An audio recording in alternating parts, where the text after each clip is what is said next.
had been heavily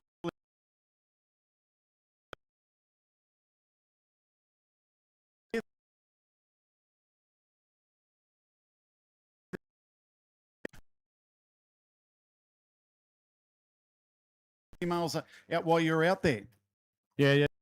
We did have a good there. It was our Bradford feature show. When it was about 68 Bradfords down there, right up top of Queensland and down near Dubbo. It was on up for the breed, and we're lucky to walk away with 3 champions and the supreme male of the show.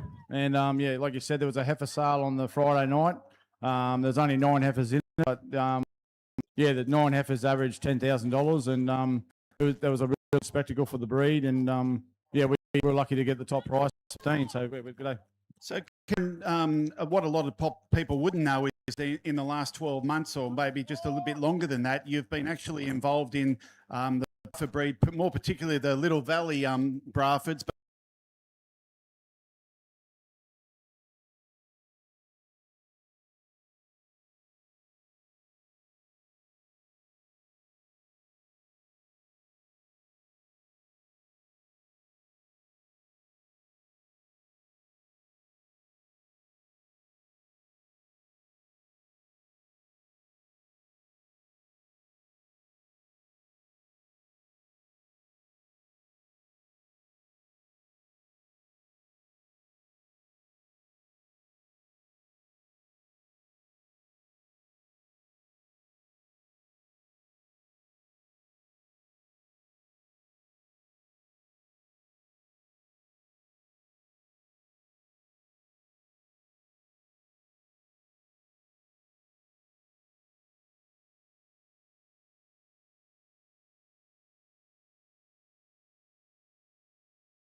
advice available there. So I think it'd be well worth a trip to one, say thank you to them for their sponsor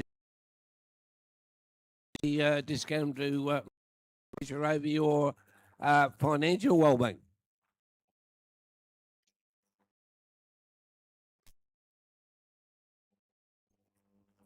So Peter, I've just found Brody. He's going to quickly talk what's going on down there at Jack Links. My understanding to me is something that the Northern Rivers has we never actually seen with what's going. The Darren's just kicked off, so the three winners that have come Brisbane, Melbourne, I believe. Currently, Turkey stick to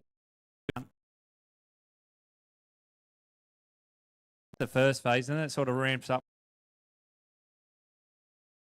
tall.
heifer that I'm used to. Really square hipped, really long bodied, really little topped. I really like the design of that heifer, but as she gets out on the move, maybe just not quite as fluid in her movement or as supple in her joints as the heifer further up the class. But I really admire the type and colour of that heifer. And congratulations to that exhibitor. Moving to the rest of the line here that didn't make those top few, we're going to be placing here today. But capacity, the rib shape,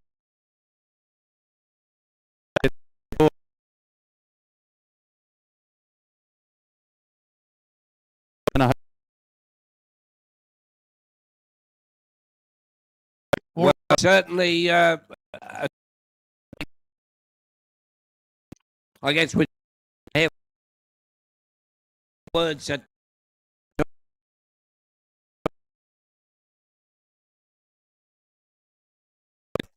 very us and Darren.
Because I'm absolutely fascinated with Bill judging, and I'd like to learn a little bit more. So, while Hayden's under the spotlight, Ted, if you'd step up and see me, it'd be a wonderful thing.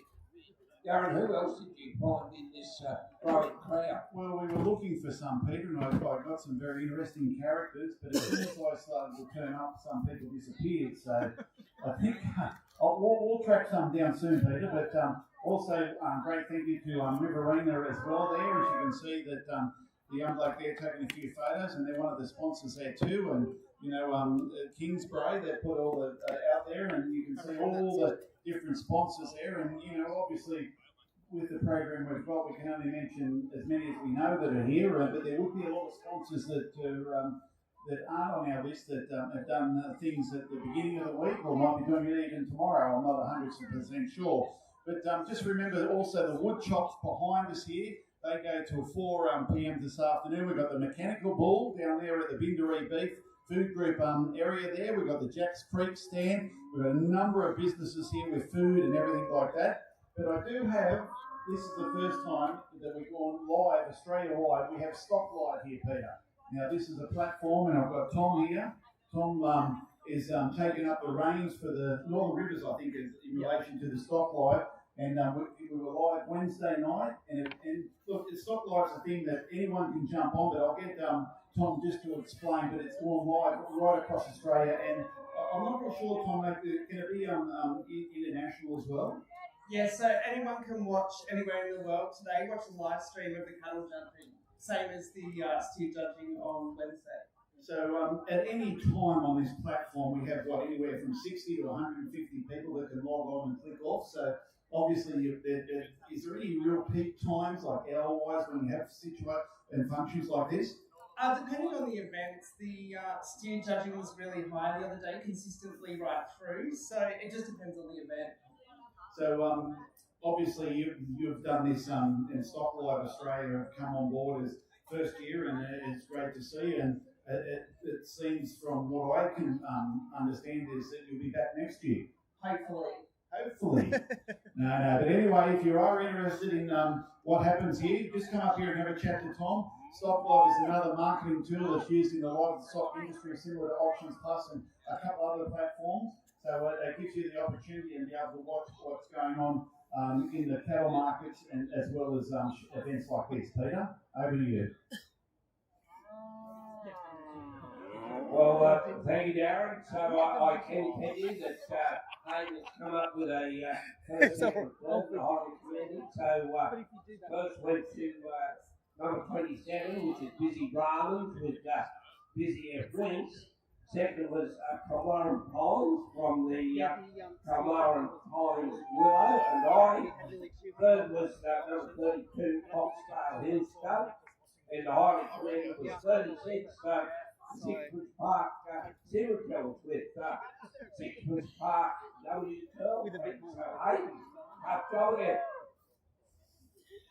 Thank you, and it certainly doesn't get any easier. I'm used to doing a lot of breed shows, and I'm used to being able to find the type and kind to stick with all day. But when you move into these interbreed classes, certainly the variation that exists between breeds kind of removes your ability to kind of do that, and you have to get back to the fundamentals and really assess these cattle for what they are and how they're built and what they have to offer. And I think Red Rowan would like to lead off. Just a tremendous female, I thought, in this class. I don't do a lot of Indicus judging down where we are because we don't get a lot of Indicus cattle exhibitors there. But certainly, I think when you assess this female just from a beef industry standpoint, certainly wedgy and feminine in every direction. You get over the top of her, she's wide for her hip and shoulders.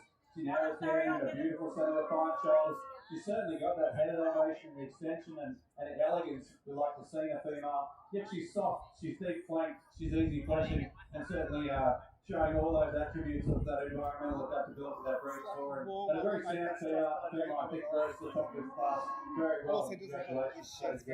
We're moving to the second place after here, completely different style of heifer. She's just a meat wagon, this heifer, I think. Just a tremendous amount of capacity, tremendous amount of carcass. You get over the top of her and you look at the thickness that she possesses. It's unbelievable. Maybe not the elegance, the extension, the femininity, the heifer that won the class, but certainly a lot of constitution, a lot of capacity, a real industry style female there, and a worthy exhibit. We move into the third place over here, the speckled heifer, very elegant, very refined in her makeup in terms of her front end. She's certainly got that extension, elevation, femininity, refinement through the front, laying beautifully through the shoulder, a tremendous amount of capacity through the midsection of that female. It's not the overall capacity throughout the entire body of the two heifers further up the class in terms of the root shape and sheer dimension she has through her body, but it's certainly a nice little design panel. Had to have been that adapter because as soon as I've changed it over now, I've got no issues. This heifer was certainly caught my eye. She came out in the past. Unbelievable in terms of the amount of capacity that this heifer has through the midsection. I really do admire her. You get behind her, certainly the widest built heifer in the class. We want to come out some movement and structure. Maybe just didn't handle that hind leg as well as the three heifers further up in the class. Just have a little bit more flex to that hock and tend to get under herself a little more. Maybe not quite as efficient movement, but certainly a heifer that's to be admired for the root shape, the capacity, the constitution that she has, and what she has to offer the industry. Thank you. Hayden, again, made wonderful commentary there, and congratulations to the Busy Brahmins, second to the Kilmartin Pines, third to the Foxdale Hill Stud, and the highly commended to the Sixpence Park Cemeteries. Now, ladies and gentlemen, if you've been here for a while, I have been lavishing praise on this lovely lady next to me since about 8 o'clock this morning. I've commentated a number of beef weeks over the years, but to hear this lovely lady speak today was a real treat. Whether you're in the game or you're not in the game, absolute knowledge and personality. So, Jazz Green, very welcome to Beef Week, and just give us a really bit of an outline on the Jazz Green story. Thank you very much. It's certainly a pleasure to be here as Beef Week. It's an honour for both my husband Hayden, who's out in the ring at the moment, and myself to get the opportunity to judge up here at this iconic event. I guess I started when we were a lot of young people that came through the ring today. Grew up on a commercial Angus operation down in the southern tablelands of New South Wales. and I guess got involved in the showing side of things through my school show team, which a lot of kids that came through the ring here today have had that opportunity. So a massive hats off to all the teachers out there who and volunteers who put their time into these school show teams, because it's certainly a huge draw card in terms of how we get more young people into our industry. So I guess that's maybe where I got my start. I worked through a few different studs along the way, and now my husband and I run Summit Livestock. So we're a Limousin and Angus seed stock operation alongside our commercial Angus herd, and also currently work 2 days a week for Tees, looking after their grass-fed beef program. Well, you're knee deep in the cattle game, and just without doing a comparison, what do you make of this role that's judging and in Central? He's definitely, we definitely saw them. He's got a pretty keen eye for cattle, and I guess it's always been good. We've had some pretty good discussions in the yards, and it's always really good, I think, to be able to see people that have come through. And I guess Hayden's got a lot of experience with dealing with different breeds through the work that he's done over the years, working for semen companies and things like that. So I guess it's really cool to be able to come and share that experience and that knowledge of what we've been able to see. He's had the opportunity to travel to a lot of different countries around the world, through North America, Europe, and South America as well. So for you to be able to come and share that experience, I guess, and also for us in our own herd as well, to sort of see what works and what doesn't, and then be able to appreciate it as well. We know what it takes to get these cattle out here in the ring, so we certainly appreciate all the dedication of the people that have them tied up down the street for you to appreciate that here today. Look, I know you can't say too much, but do you reckon he's on the right track with his decision so far? We actually know we probably don't argue as much in the yards as you think. We've got a pretty similar type and kind of cattle that we like, so I'll probably agree with most of what he says today, but yeah, I'm not sure I let him know if there's any I disagree with.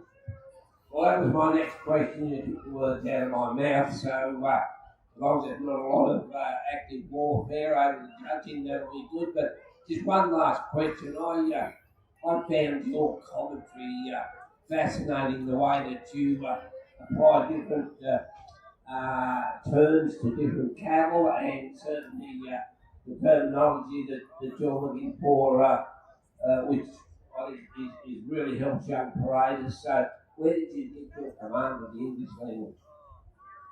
I guess it's probably more of listening to different judges around the country. We're very lucky in Australia that we've got some amazing youth programs that kids have the opportunity to get lots of experience in junior judging and talking. We have some fantastic judges in our industry. So I guess my advice is make the most, for young people out there, make the most of the opportunities out there. There's a huge number of people you can learn and listen to, and sit by the ring, see if you can see what they're looking for, and again, that'll help increase your ability to assess cattle, your ability to and also describe them. And I think that accurate description, and I guess what I mentioned this morning versus what Hayden will talk about today will be different, because I was judging the handlers versus the cattle.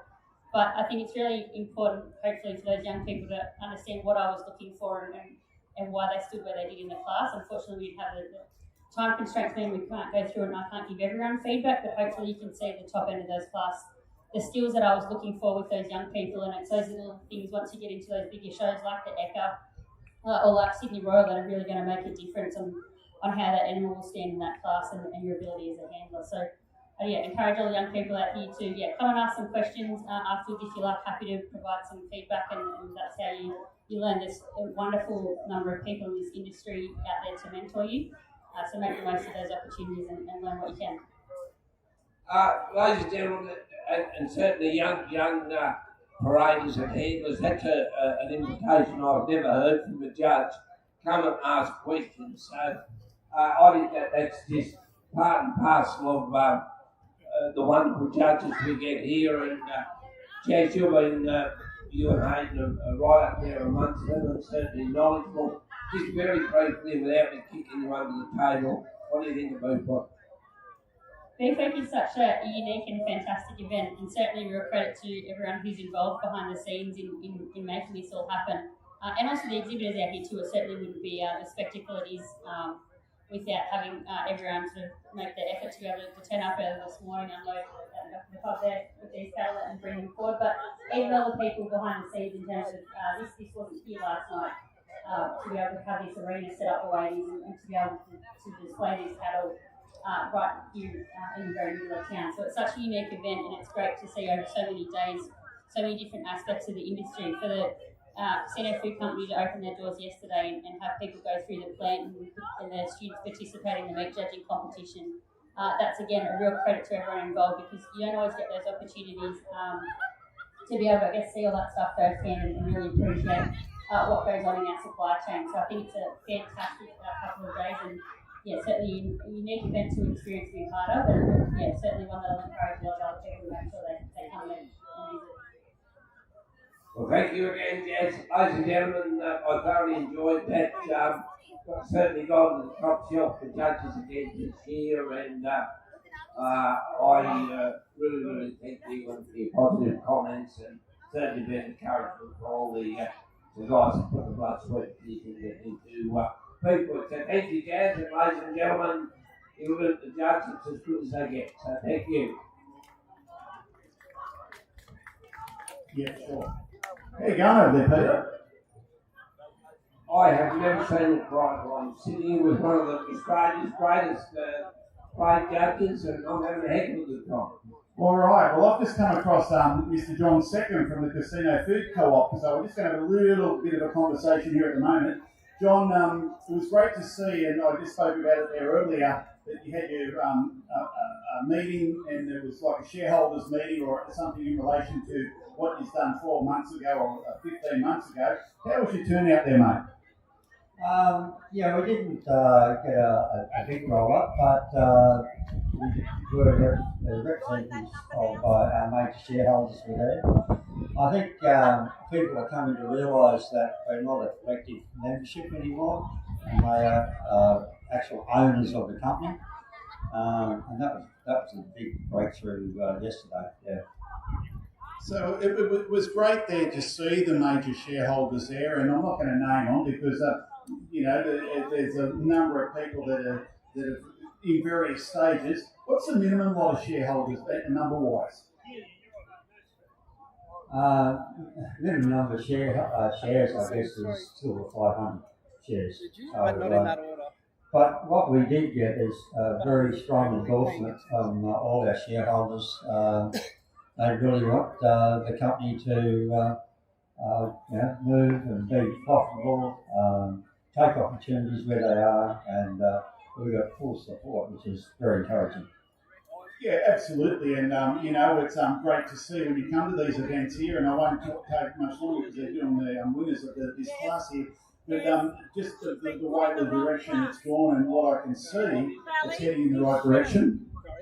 Yeah, the company's going very strongly. We're full at the moment. We're talking about 7,000 head of cattle. We see that's going to roll on for a little bit longer. We'll be talking about what's happening in the market, and it's a very, very cloudy crystal ball at the moment. But the world still wants beef. The basic market's still strong. So we see a very, very strong future for the company going forward. All right, Peter, thanks very much, John, for that insight, and back to you, Peter.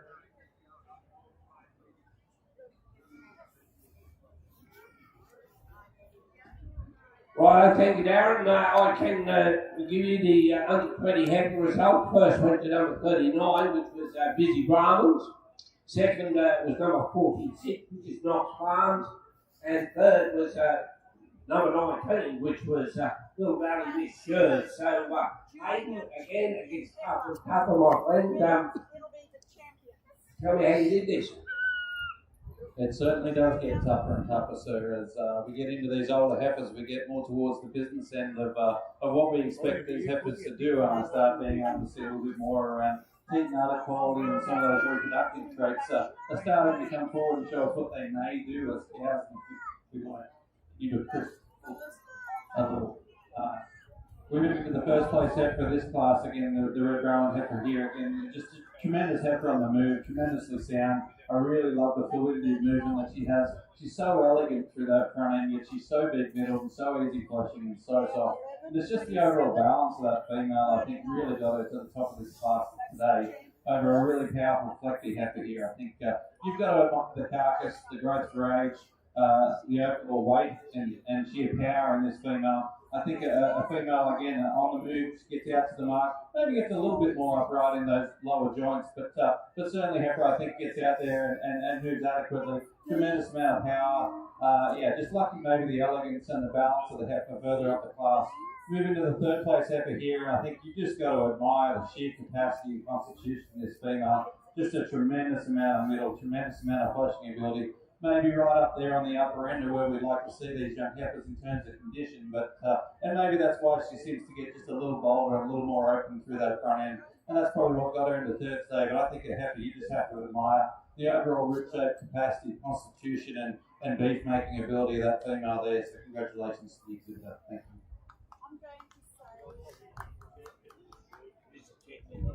So, Peter, you've heard it from Hayden there, and we talked about earlier various people that turn up to the Beef Week, and I'm sitting beside Mr. Barry Cook.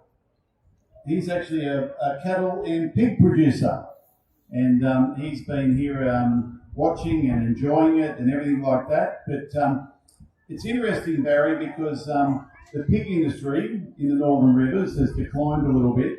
But it's interesting to think that the piggeries and the livestock industry that evolved with each other are still going very strong.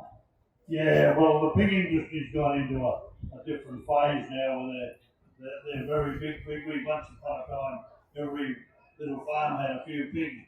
Now we've got piggeries with 70,000 sows, and that's filled up a void in all the pigging.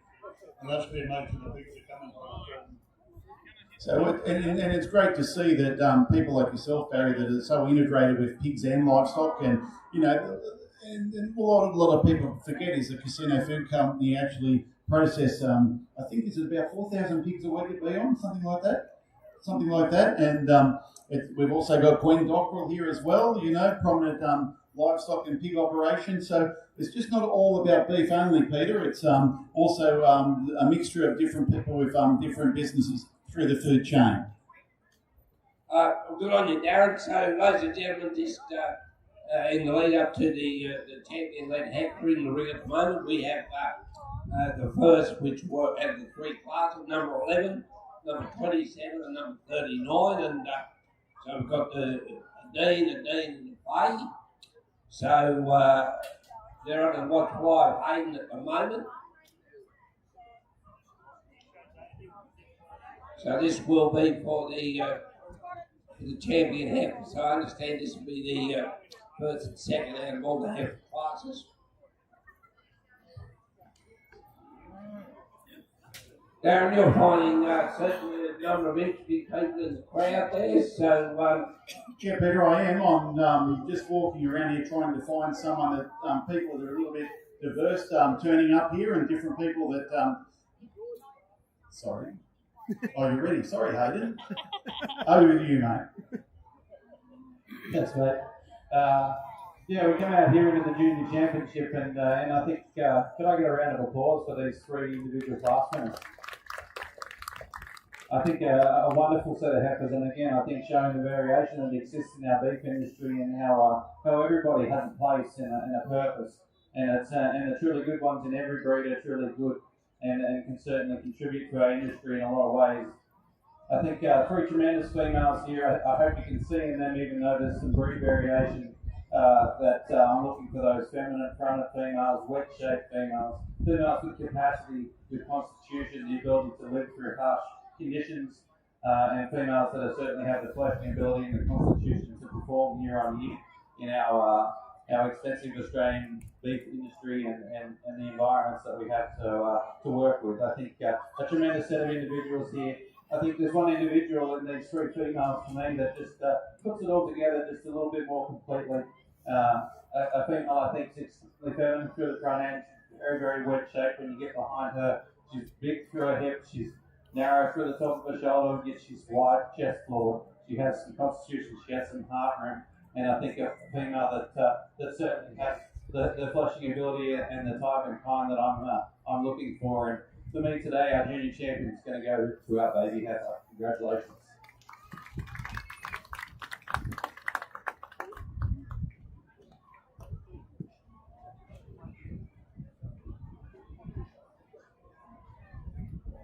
Okay, so champion there is the Dean family with number 11.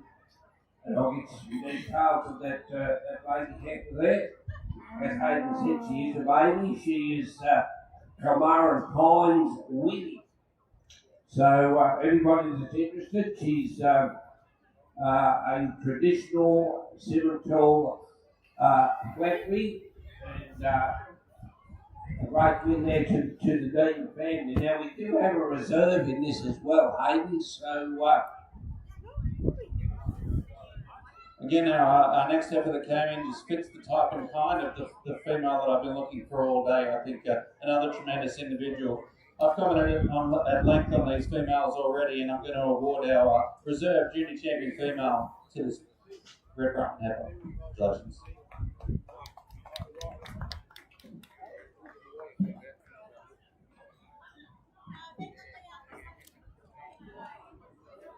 So, Peter, I've been walking around and I've found a couple of people for you to interview. All right, look, we've just got one more to come in a minute, and then once there's the announcements of all this are all done, then I'll hand it over to you. thank you, Darren. So I think that would be the reserve there. That's number 39. Which I think is the play family, I think. So Hayden gave you a good description of his champion and reserve champion heifer.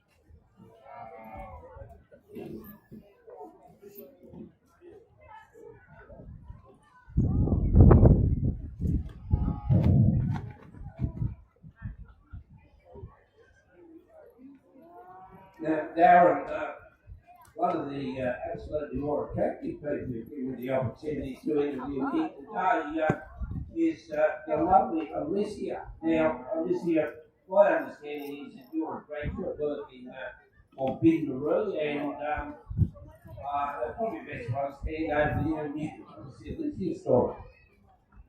Yeah, hello everyone. I hope you're having a lovely day today. It's amazing out here. Watching all these cattle and all the young kids out here, which is amazing to see, especially for the beef industry.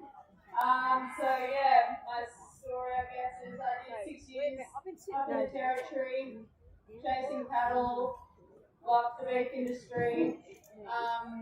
Went to uni, did agribusiness in Victoria at Marcus, and I just had a real love for the meat side. I do love the livestock side, but I wanted to explore now the meat side, so that took me to Bindaroo Food Group, where I'm currently doing the supply chain graduate role, which is really amazing opportunity. Working within the whole supply chain, so I started in operations for 3 months, so working throughout the abattoir, which has been amazing and really eye-opening, and then I go throughout planning and logistics, and then the livestock sector, and QA to finalise, and then next year I'll have a role in an area which interests me most. So that's it. So tell me, while you were chasing those wild cattle up north, did you ever think you'd be a university graduate and set a stage at Casino Beef Week? Definitely not. 6 years in the territory, I got addicted to it.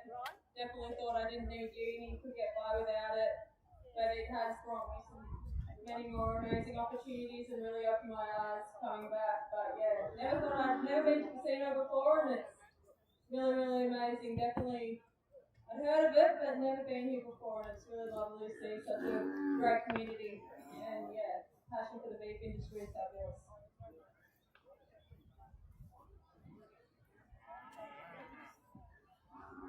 So, in addition to Alyssa, we have Matisse. Now, Matisse, you was splendid in your Beef Week Bindaroo shirt. So, tell me a little bit about that, Matisse. Yeah, like you said, my name's Matisse McDonald. I'm the production manager at Inverell site. Yeah, we're great to sponsor. We're proud to sponsor Beef Week 3 years now in a row. We had a great industry dinner on Thursday night with 100 plus guests from paddock to plate. Everyone in the meat sector that plays a part in the rolls. So that was a really great night. Like I said, we're proud to be back 3 years in a row. My grandfather, Dale McDonald, he started here almost 70 years ago in the meat sector in Casino. Started a service crew with NCMC, which is now the co-op, in 1965. So yeah, it's great to be back and have such a great community here in Casino to represent the meat industry.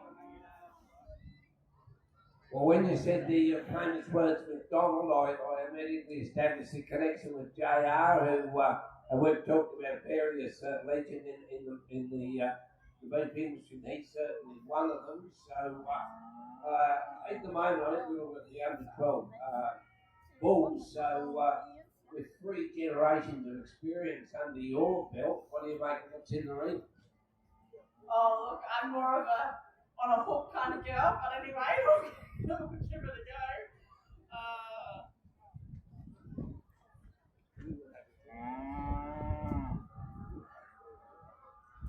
And Peter, I was at that industry dinner on Thursday night, and it was something to talk about, and it was great to. The thing that was to me was the amount of observation I took there. There was so many aspects from the industry that were there, from their meat sales people to their finance group to their PR to their HR, and the family and the warmth that was given for that night. And Bindaree Beef, and I had an association with her father Andrew on the tennis court when we were little juniors, running around there, and played with her grandfather there too. And you can see that the real McDonald and the business McDonald is coming out in their daughter and granddaughter. So they run a very, very good business, and they're great for the industry. I think they said the other night, Ruth, about 70,000 cattle on feed, something like that, with your vendors as well as your producers and that. So 70,000, and I guess that's 2 billion kilograms or something like that in meat sales. So there you go, Peter. There's just a little bit of insight. But the thing, Peter, I want Matisse to talk about the Japanese restaurant that sells Italian. The gentleman that owned that, the world manager or Australian manager, he was there. But it's just a very fascinating story, Peter. Well, I think we should hand back over, even though she said I'm a kind of on the hook type of girl. Tell us about this restaurant, Bert. Yeah, so we've had a relationship with Sizeria since 2004. They've been buying our beef off us, 2 bins. Sizeria started in Japan. Yeah, they haven't put their prices up in the whole time that they've been there, so you can go there. I'm pretty sure, don't quote me on it, but $6. $6 is a full meal. They're a Japanese company that supply Italian food. They're opening in Melbourne, their first Australian store in November, which is really excited. So it'll be great to get down there and see them evolve even more. Thank you, Matisse. Listen, you've got that Southern Highlands to look at you. Is that a true story? Yes, I am from the Southern Highlands originally. That's halfway between Sydney and Canberra. But yeah, have floated around since being territory now in Inverell. So yeah, love being further north where it's now nice and warm compared to down there. I think we're nearly ready for Hayden, but just quickly, what were those fantail masters like up north? Oh, they could get wild at times. They were good until yard up, and you never know what would happen. But it was a lot of fun. Big numbers, and long days, but definitely worth it. Right, thank you, ladies. Hayden, what did you make of all that? Certainly no easier when we move into the Bulls. Set a cow in the first class. I think we like to lead off with the white calf here. I think just a tremendously complete individual. Other way, just a tremendously complete individual. I think you see this calf on the move, and he's certainly very sound in terms of his structural makeup. Can get out and reach to the mark when he wants to cooperate. A young calf, a 10-month-old calf, certainly not one of the older calves in the class, but a very, very complete calf. We move into these males. You heard me talk about the femininity and the female traits in the females, and it's those male traits that the sheath, the tightness of sheath and the accuracy of angle of the sheath, the size of testicles for their age, and those fertility traits in the males is just as important, if not more so. These are the genetic free vehicles for our industry. They go out there and they make changes.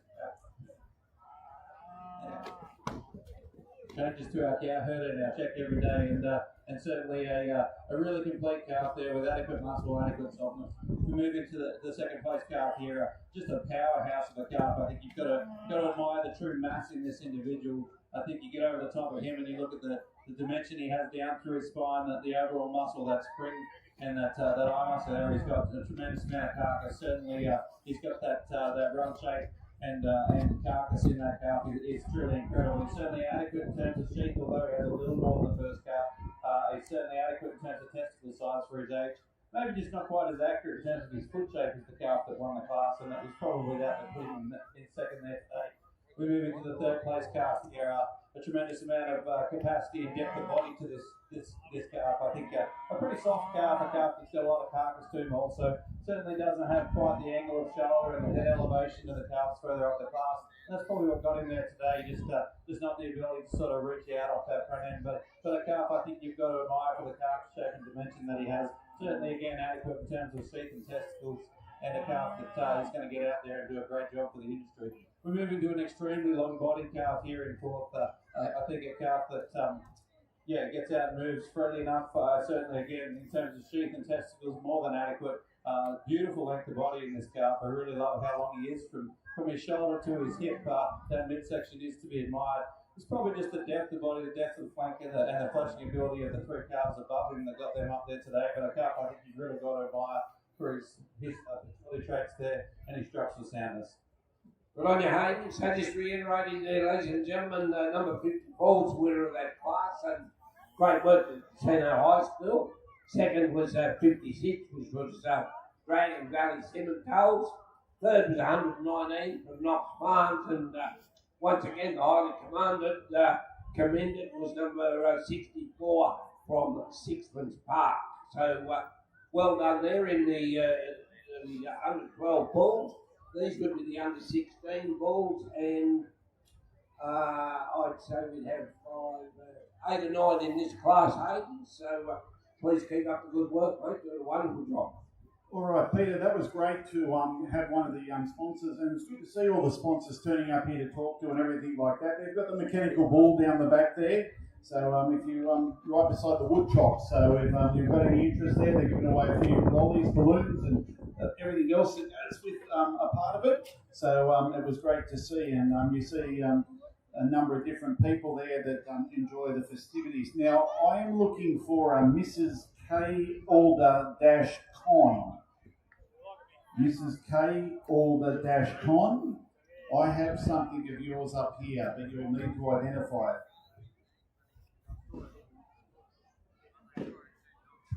So, ladies and gentlemen, this is the under 16 bull class. Again, another wonderful array of young bulls, and they're very impressive with those two young ladies from Minderee. So that was interesting with Alyssa that did the hard yards up in the territory before she decided she wanted to get a tertiary education and I guess move into the management executive side of the beef industry. And again, the other you talked on earlier about succession planning in families. Well, there we have the McDonald family staying true to the meat game, and very, very impressive ladies. And I think wonderful acquisition for Binderee.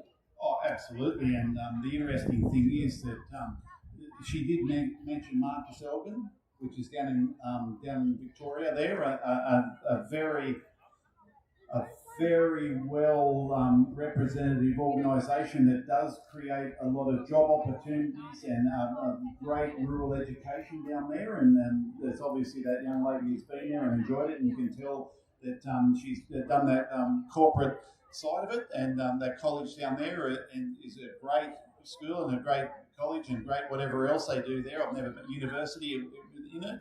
But, you know, it's interesting. She's just one of the young ladies there. But the amount of young people that go to the Northern Territory to have a year, 2 years, 3 years, you know, there's actually a few from over there. My young bloke plays football over there in Byron Bay, and there's 2 or 3 youngsters over there got no idea about rural Australia, but have all gone up to the Territory this year. And talking to their parents there, they just love it. They just now look. It's for some people, but a lot of people that don't understand our industry, and that just seem to. It's like an adventure. The adventure wears out after the first week of the 90 hours. Like the young lady talked about, you start some mornings at 4 a.m. and get home at 6 o'clock that night, and you're back up and you're into it again. So, but those that stick it out always enjoy it. As you probably talk to some of the young people. And so it's really enjoyable, and I think there's some whip cracking might be going on behind us too, Peter. Look, there is, and I'm not sure who's actually running the whip cracking this year, but just going on from what you said about young people that do decide to head north, and I've encountered quite a few. A lot of them have probably done their trade and then decided that I've seen what my mates have done up in the Territory, and they always come back a lot wiser, a lot better equipped, and I've never seen any of them come home and sit in a puddle of tears. They all seem to come home with that adventure spirit, and it's very good for them. Hayden, your turn.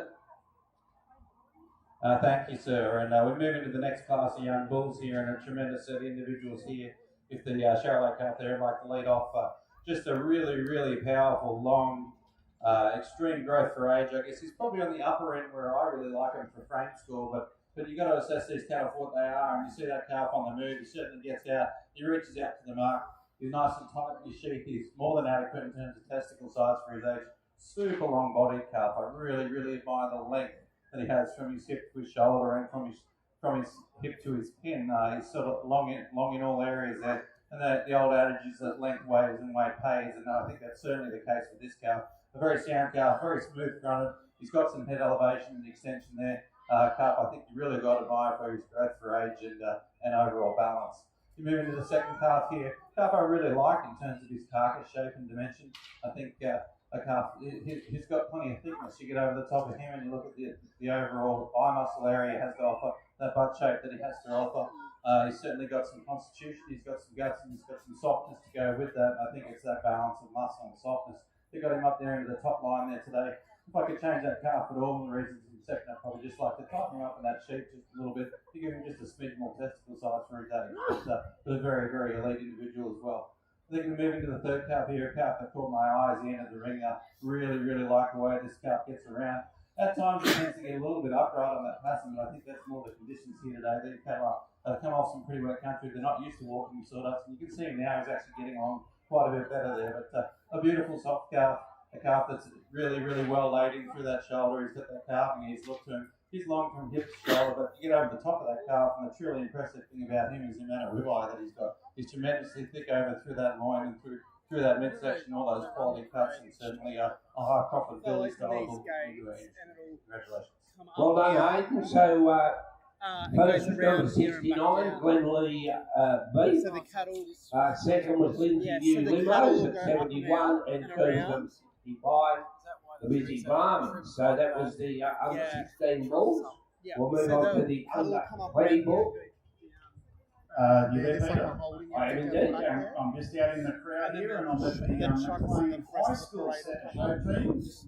Now, Peter, there's 35 students from McLean High School here. They're here doing the cattle work, and the teachers and the carers over there at Eton. So it's great to see.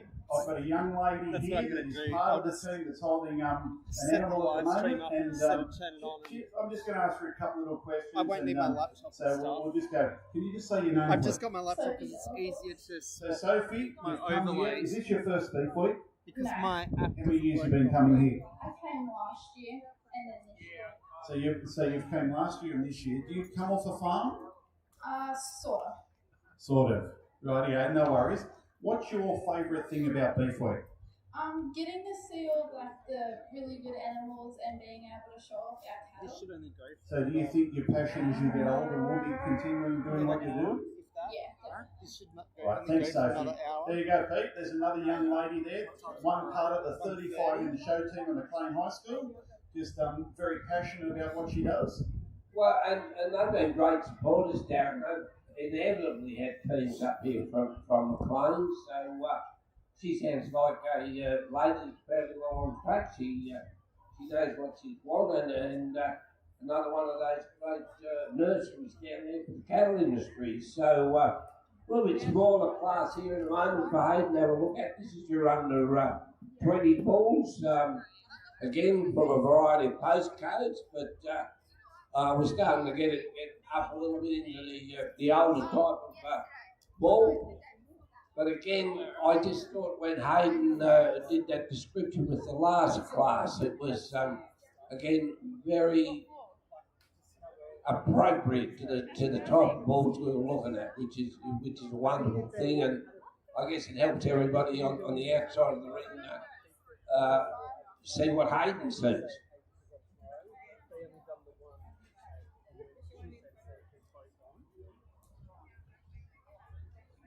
I look so chuffed. Did you like, I don't know if I bought my basic shirt, but I've got my sash. Because my basic shirt was dirty, so Mum was trying to wash it. So just wondering if it was dry.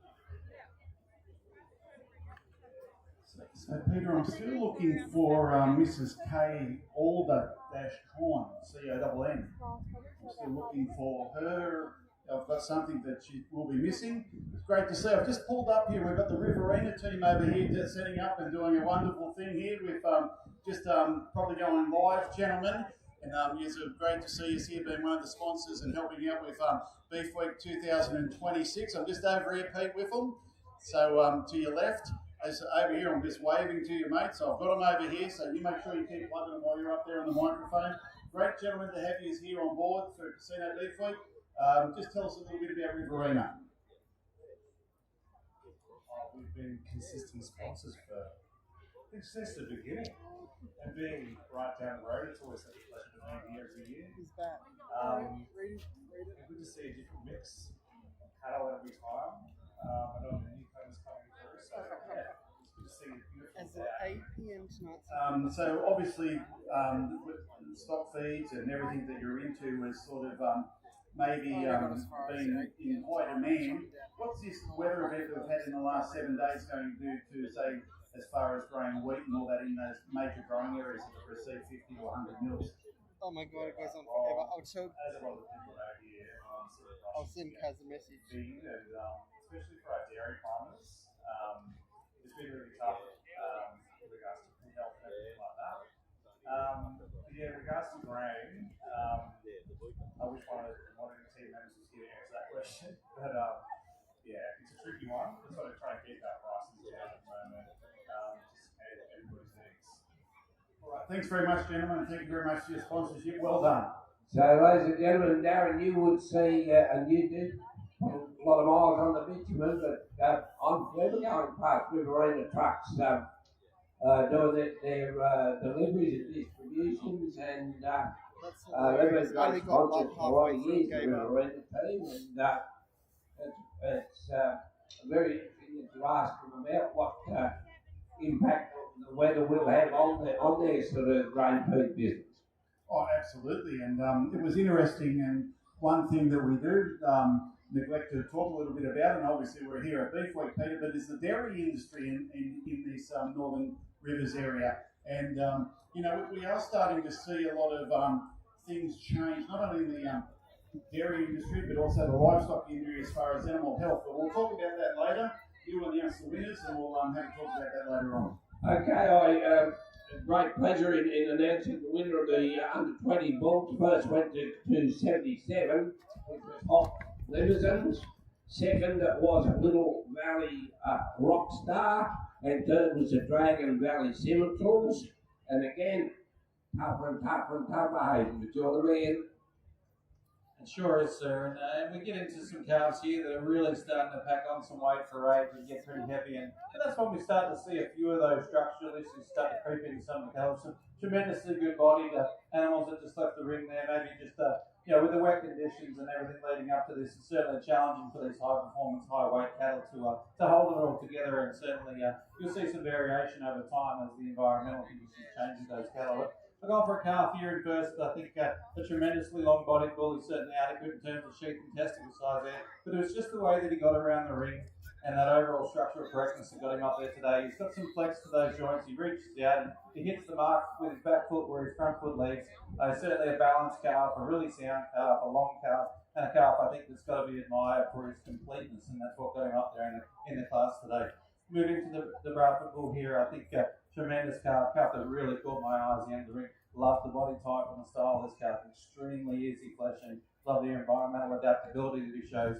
Tremendous flank in this calf. He can get out and move quite well. Just tending to get a little bit short in his step today and maybe just a little narrow in his foot compared to the calf that won the class. But I think a calf that's really got to be admired for his body type and his style, and a real industry kind of bull.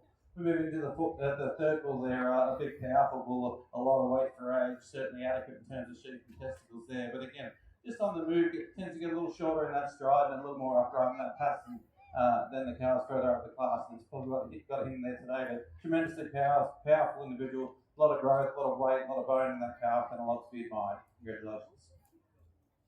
Hey, Peter, it's very interesting to see, and I'm gonna just go over here in a minute. You'll announce, or we've already got it in the ring, have we?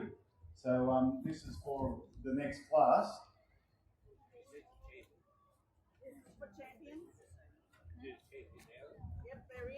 And I just got, sorry, you go. So, ladies and gentlemen, I understand this is the champion, and it is between 54, which is Senior High School, 69, which is Glen Lee, and 77 is the Hop family. So, this is champion bull, and thanks to Glennie Doctor for precise information.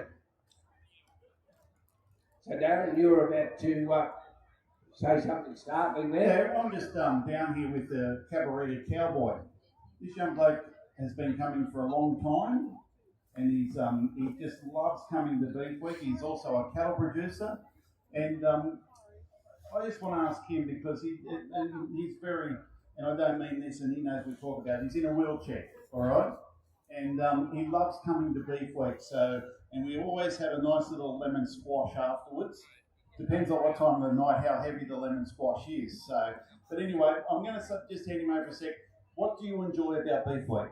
Just the cattle, come for a look around, people, everything. So the community, the cattle, and you've got cattle yourself.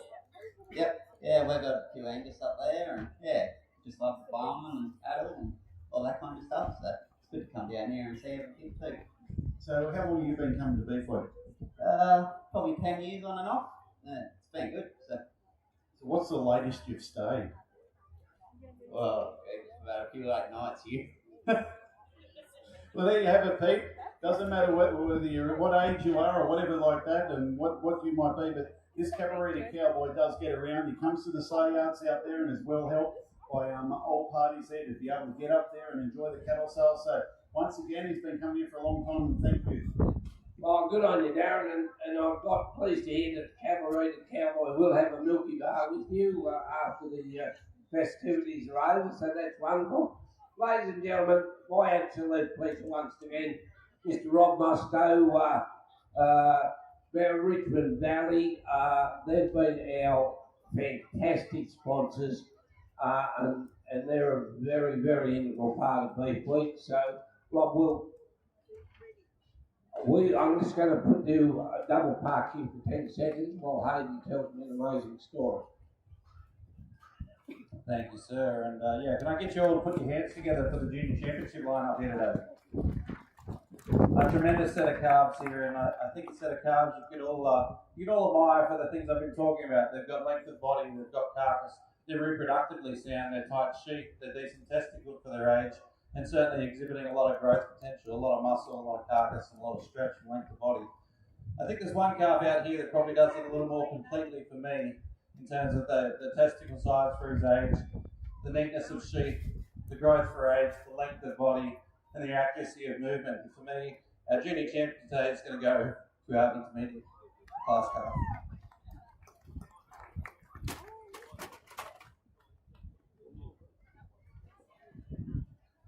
Hey Pete, I found some blokes. I found the gentleman out here giving away. Oh, there might be. He's all from the Jacks Creek. All right, who wants to talk for about Jacks Creek? So here's the talking man, Peter. We've got the Jacks Creek gentleman here giving away savouries and things and jerky and everything like that. So boys, welcome, and just tell us a little bit about what's going on here today.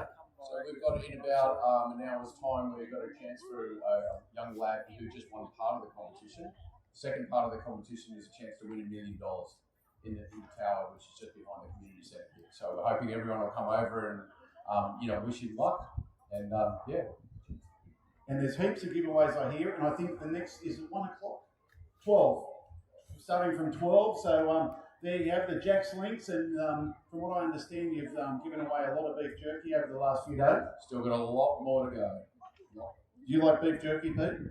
Love it. And but anyway, another major sponsor of Beef Week, and don't forget you're over here in the community centre. The beef jerky tower's 10 metres, I'm led to believe. 9. Yeah. 9 metres, right? Okay. But anyway, gents, all the best, and thank you. Okay, thanks, Darren. So, in centre ring, major announcement here for the junior champion, which I think is number 69, which belongs to Bradley Beef. And Hayden, what do you think of that? Yeah, great set of calves here for the junior championship, and a worthy winner there. And we got our second place. He came out for the championship here, and assessing him with the others again, fits right in. Adequate testicle, adequate sheath, great growth for age, tremendous carcass, tremendous length of body. Okay, so I'm going to award a reserve champion here today. I'm going to award that to a bull I think just shows the most completeness in the class. The bull that is long bodied, that's probably just a smidge more free on the move, and for me, that's the senior of the 3 classes here today. Congratulations to the Lewis bull. That, ladies and gentlemen, is entry number 77 from the Hop Limousine. So, Hayden, great judging, and certainly congratulations to Glenlee Beef and Hop Limousine. So, as I said earlier, one of our great sponsors and one of the best guys I know around the village is your man, Mr. Rob Musto, and mate, I see you every 12 months, but you're doing a wonderful job, and I think what the Richmond Valley does flows through into Beef Week. So welcome back, and tell us a little bit about what we've achieved. Yeah, thanks Peter, and it's wonderful to be here. And I think firstly I need to give a big call out to President Brody and the Beef Week committee and team, and everyone who puts their time and effort into Beef Week, especially this year. It's been a bit challenging, the weather, but it's been kind to us the last couple of days, and the crowd has responded. So yeah, we're kicking a few goals just at present, Peter, and if you go down the street behind me to the river, you'll see there's a $3.5 million suspension bridge. It will be open by the end of June, which would be great to get over to Queen River Park. Also over there's new rugby league fields at the change rooms at the rugby league grounds. They're $1.6 million. They'll be completed later in the year. They'll include much needed women change rooms. The league in the women's side of things growing immensely. We've got just a present of $5.75 million effluent management system upgrade out at the NRLX. When that's completed, that'll be over $20 million has been spent on that facility over the last 10 years, with a lot of government funding included. The $5.4 million cycleway from Woodburn to Evans Head to connect those two villages. About $37 million in sewer and water getting done over the next couple of years. That'll include sewering Ratville, it's never been sewered before. And if you go out to Lismore Road, we all know about the roundabout getting built there to open up more industrial land in that area. Also at Reynolds Road, that industrial area, we've just had the mail sorting centre started building there. We've had a couple of shops open up over south, a couple of in the CBD, and also Hungry Jack's have just submitted a development application to open an outlet in the CBD. So there's a lot happening, Peter, and yeah, looking forward to the next 12 months, what we can achieve in that. And Rob, that's something that Darren and I touched on earlier today, is the feel and the vibrance that's around casino, and it just gets better and better. And for me, it all comes out of that yellow brick building on the corner up there, and your astute leadership and the fantastic team that you've put together around you, and it's just a wonderful thing. And if we've got those sort of things happening in casino, well, we're in very good hands. And what Darren said, I mean, there's just so much interest in Northern Rivers, and you guys are very much part of it. So well done, and I know it's takes up a lot of your time, but you're a wonderful leader and great counsel and a wonderful sponsor. So thank you very much, Mike. And thank you, Peter. Just to respond to that, it's not only me. We've got a good team. Vaughan McDonald, the general manager, leads a great workforce, and I've had the pleasure to work with good counsellors. So thanks very much, and everyone enjoyed briefly. Thank you. All right, well done, ladies and gentlemen. Your future's in good hands. And Robert always looks to the future, and that's why when you're driving a car, the windscreen's bigger than the rear vision mirror, because we're going forward. Well done. So, Peter, I've been trying to find a person that might own a restaurant or something like that coming to watch this event. So, if anyone knows that someone here or that is involved in that, can they just let us know, please? Because I can't find one yet.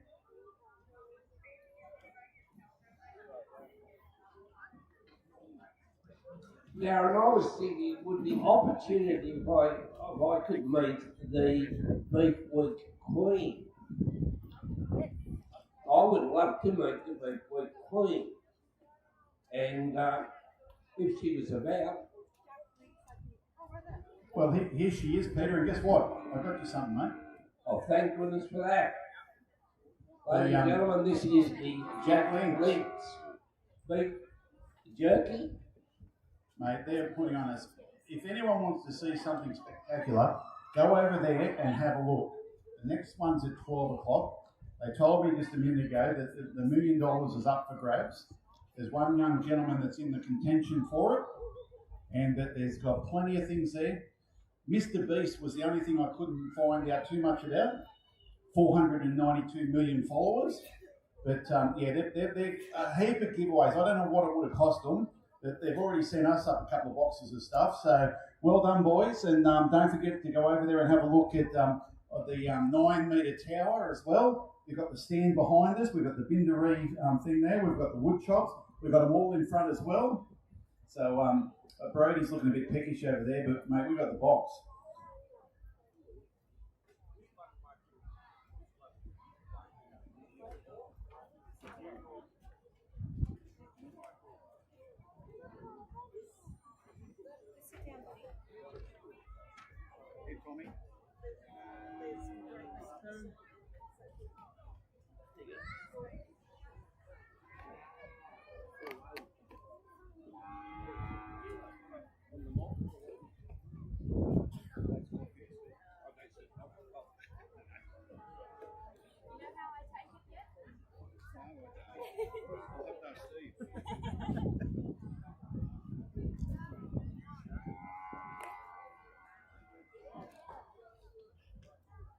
So, ladies and gentlemen, while Hayden's sorting his way through the under 30 females, absolute pleasure I have with me, and please, I hope I pronounce this correctly, is your 2026 Beef Week Queen, which is Prawini.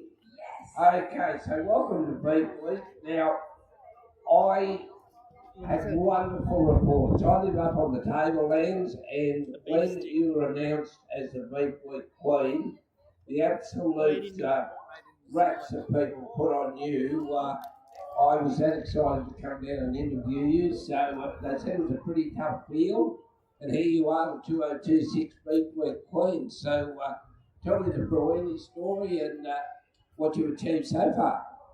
Oh, thank you so much for having me. It's such an honour to be the Beef Week Queen this year and to have this experience alongside some remarkable other young women as well. So yeah, it's an absolute honour to be representative. Now, speaking of remarkable young women, I happen to be sitting right next to one. So where is she? Oh, she's not far away, to my immediate left. So tell me what prompted you to become involved with Beef Week? I was out west doing a grain harvest about a year and a half, 2 years ago, and on the mornings when it was wet, we go work with the cattle and the sheep, and that's definitely when I fell in love more with sheep. And since I've been on a quest to learn more before getting some of my own, but yeah, I wanted to participate in Beef Week to learn more about the industry, to meet like-minded young women who have similar interests and visions for their life as well, and a desire to just give back to the community, because yeah, I've pretty much been raised in this area and I've loved it, so it's great to be able to give back. And where did you get this fantastic style that you've got about you? Very impressive and very, very well spoken. So how did that come about? I'm not quite so sure. I don't even know how to do it. You're not talking to the right girl. No, absolutely. And as I said, I got a lot of wonderful feedback before I got here about the job that you did. And are you enjoying being the Beef Week Queen? Oh, it's an absolute pleasure. Yeah, we've been loving it since the ball and the ladies' luncheon, which was absolutely extraordinary. We were fortunate to be in the company of Pip Courtney, which is an absolute idol for many of us, so it's been an honour. Well, don't go away. You're not getting off that lightly. I'll make some announcements. And Pete, I actually heard that Pip Courtney was supposed to interview her, but it turned around a bit, and Pip got interviewed.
Okay, Hayden, so the winner of the under 30 females goes to number 97, which is the RL Pastoral Company Riverina U Tango U95.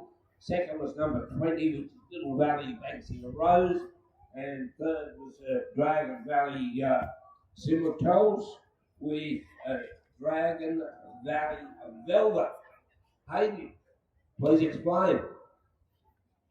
Thank you, sir. And we move into these what I call senior division females, and we start getting really into the business end of things. We're starting to see these females do what it is we require of them in the beef industry. And I mentioned that earlier, and that is to get in calf at acceptable age, to calf at acceptable age, calf down unassisted, to rear that calf to the best of their ability, to do that on an annual basis for us, and to do that in a body type and kind that makes us a profitable beef enterprise. And I think this young female that you'd like to lead off really epitomises those things. Extremely elegant and feminine through that front end. I love the extension, the elevation that she gets. She's certainly long neck, she's certainly pretty, she's certainly elegant. And then you get into the middle of her and you have a look at that midsection. She's tremendously high capacity for a young cow. Wonderful udder and teeth makeup under that female.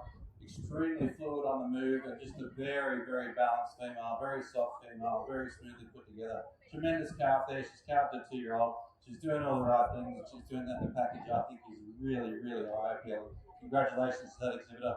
Wonderful exhibit. We're moving to the second place female here. She's calved down really early in life, this female. She's just on 2 now, so she calved exceptionally early. So in terms of fertility, big tip there for her. Tremendous capacity female. Again, extremely long body, wonderful calf and foot, doing everything we expect of the B female.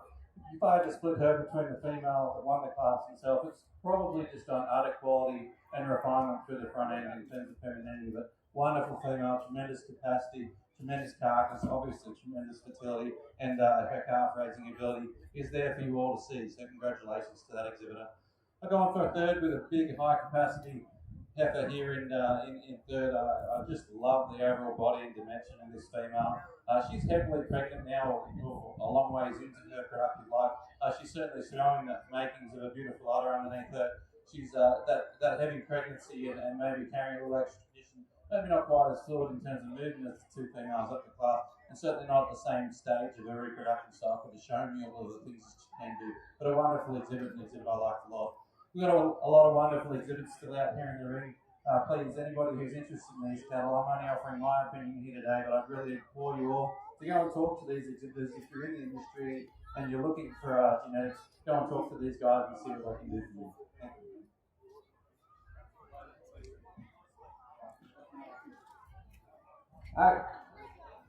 So thank you, Hayden, and again, very, very descriptive in your judgment of that under 30 female class. Now, a lady that's in great command is our Beefweek Queen, Prawini Bone.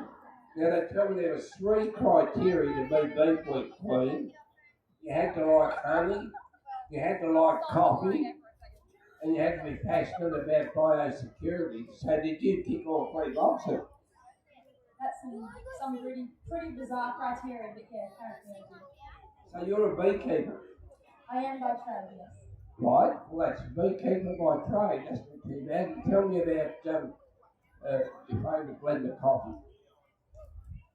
I'm very basic. I'm a basic, flat white, small, that's it. And what do you make of this Mr. Perkins here? I know you're in having a bit of a deeper meeting for there, so tell me, is he not a bad lad? Yeah. He also seems to know a lot more. It did on Friday, Wednesday, but it was the rain. He's had a real your reason. So I'm going to hand it to Darren. And Prawini, congratulations, and you're going to be a wonderful, wonderful beef.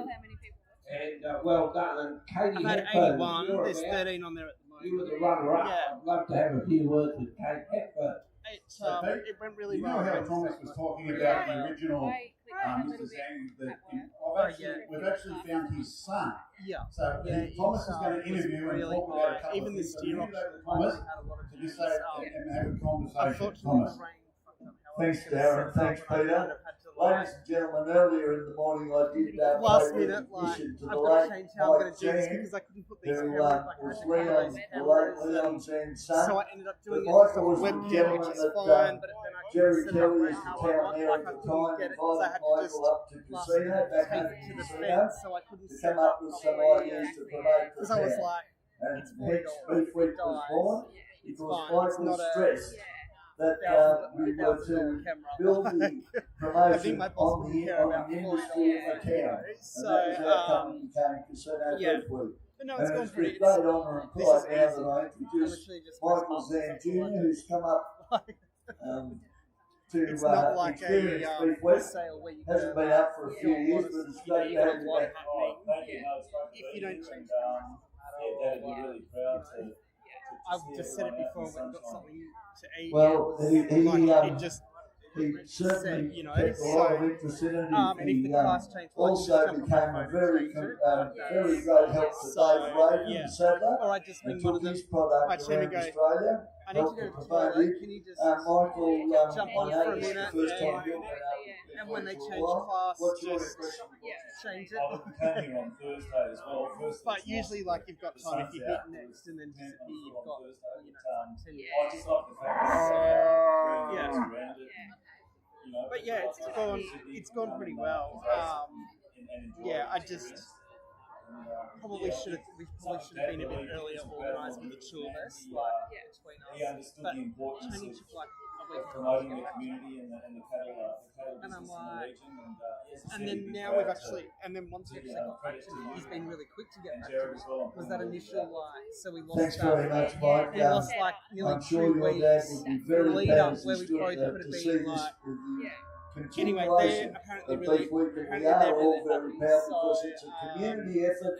It's a community touch effort. base It's a with you in a council couple of and weeks, you know, sponsors it's like effort, after a bit, you and need everyone time combines to their just resources settle together to down come up with and, Beef Week yeah. 26. Thanks, We Dan. haven't got cattle here. Thanks very much to everyone. Thank you.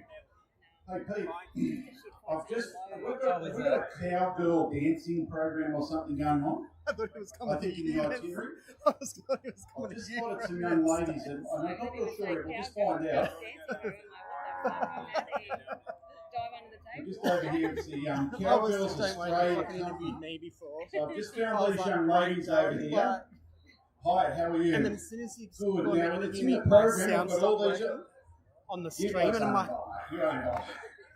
anyway, So I've I got think it was these my young ladies adapter, over so I here, changed and, my who adapter and would I had like no to speak issues. and tell everyone And I what had they're issues about? on Wednesday too, but not Hi everyone, bad, we're but I Cowgirls reckon Australia. it I'm was the Tori same. Stassi, So, and that's the Cowgirls behind me. We're going to be teaching beginner I line guess dancing that's a down in shit front of the because when I Airtime last FMX come, we boys at unloaded up. 11:40, There used to and be then we're going to be all performing this as well before. at I think 12:20. Audi was I'm there. National Line Dancing team. Yeah, we used to travel unload all and then across we'd come Australia, walk all the and way we up tour through the with stairs rodeo. and up So if through you've ever wanted That's to how line long dance since before, I. or if you have line danced before Yeah, and that'd now be your like skills off, head on like down to the end of showing this for street and we'll probably teach you in a 11 minute. Yeah. Like if I've got something really quiet, So, good.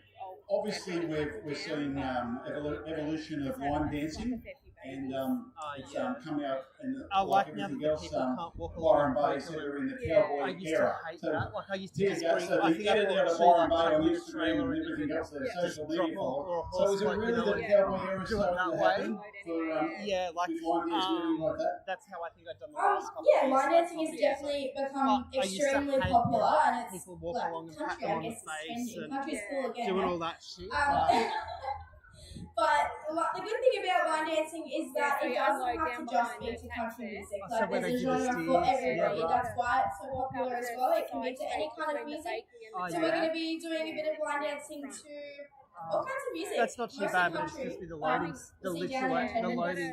They've normally got a bit Are you girls from local or where are you from? We're located in Ballina. Correct me if I'm wrong, Yeah, Lennox Head has a very good I mean, team, it's not doesn't too it? bad, like, Yeah, if and you have get done into very events, well, set up I think, in Not some when of you're the trying to get it competitions. out. Is that correct? When everyone's All right, trying so to there get you out have at it. once. Yeah. I found out a little bit more information. There's young ladies here, so it's on, and they're professionals. You've done well speaking to poor shower ladies. Can I just give you the time again of their performance? 11:40 for teaching, and then 12:30 performance. And would you be able to teach us how to have a case like myself? Cardio, if we Right, can. and I'll see Yeah, you so at I had 11:40. really good feedback on. There you go, Pete. On Wednesday. You haven't got the amount of police, but I've got the line dancing. Like I said, considering we did it last minute, I tried to do it a monthly day by the time. Just go. But we'll probably Just try and keep do your phone on you. I'll next go year up here and see to how do that Andy's steer going. sale and stuff that they do like earlier in the year, or like late. Oh yeah. Try and do like a whole package, like Yeah. so that we do the whole lot. Yeah, that potential steer sale. Yeah, because the auction's So people and I have find some in someone, swoops in you know, the very enthusiastic like that for me. Okay, so the over 30 first was FD193, which was the Ara Pastoral Company Riverina which I've already got one. 110 was second, which is Little Valley Grazing Company with Barbara Margarine. And So third that's was what I'm going to 112, which is Mobile Brahman stuff Steel with auction, Mobile Miss EJ like the himself. potential. So, and hey, then maybe try and do some another sort of tough job. I know they've got incentives that maybe we can It sure is, and, So, but a job I really do enjoy, and I'd like to say lead off with the cow on the front of this we do a class. I've been bonus or talking something about like those a steer cows sort of line. that are environmentally You know, that you are steer feminine, that are I don't know, fertile, maybe that are we easy can- keeping, that are easy flushing. I guess that's something I've that got to do their work job, out. and I think this female again epitomises that. I love the elegance she has through that front end. She's beautifully laid in through the shoulder. She's bold through her rib. She's long through her hip. She's just 31 months of age. I think they're now at tremendous other quality in terms of teeth makeup under that 84. female. A beautiful big calf just around 2 years of age. They're back in calf. It just went. I Everything was you can surprised. expect So of a I female had that age. It was probably that other quality on that female that got her above a beautiful powerful female here. So average at the moment is 11 minutes. It was 6 earlier. Yeah, I think again, But even this morning on the parade, I had it on a separate stream. Year on And, than the I had cow. Yeah, that won the class, and she's certainly And I was like, she's done a couple of lactations to be where she's at in her But stage. yeah, and then the steer sale, like on the A actual wonderful sale, female there. Maybe just not quite the Yeah, distance from Yeah, front teeth just to rear watching teeth and the refinement of Yeah. teeth of the So female I one learned class. a It was few just that things little bit of other because it's quality. all Got changed. a beautiful high Like last time capacity, I come highly here, there was productive like cow picked in that 40 class. or 30 Moving to the steers, third and cow here again, a you know, beautifully elegant so female. I Love the femininity through the front end of this female. Extremely well laid in through that shoulder. Beautiful udder under her again. A good So cow. I've got a Again, few cow things did that it I've more than learned, acceptable and age. hopefully She's by gone next through a year reproductive life, and we'll the cow, I think, is gonna be we'll productive potentially for a have long time. Bluetooth or like wireless cameras that'll actually run off our Starlink. So instead of having to have them set up like this, we have to just click one on the fence here, click one on over We're the there, I think, put a Gary, battery pack, ready put for like the, battery packs into it, Yeah. and they'll just run off that. Yeah, so like ones that are close, you can run off power. Yeah. And I'd probably say potentially have like 4 cameras set up around the ring, no cables, and just Bluetooth back to. It was 97 and 113.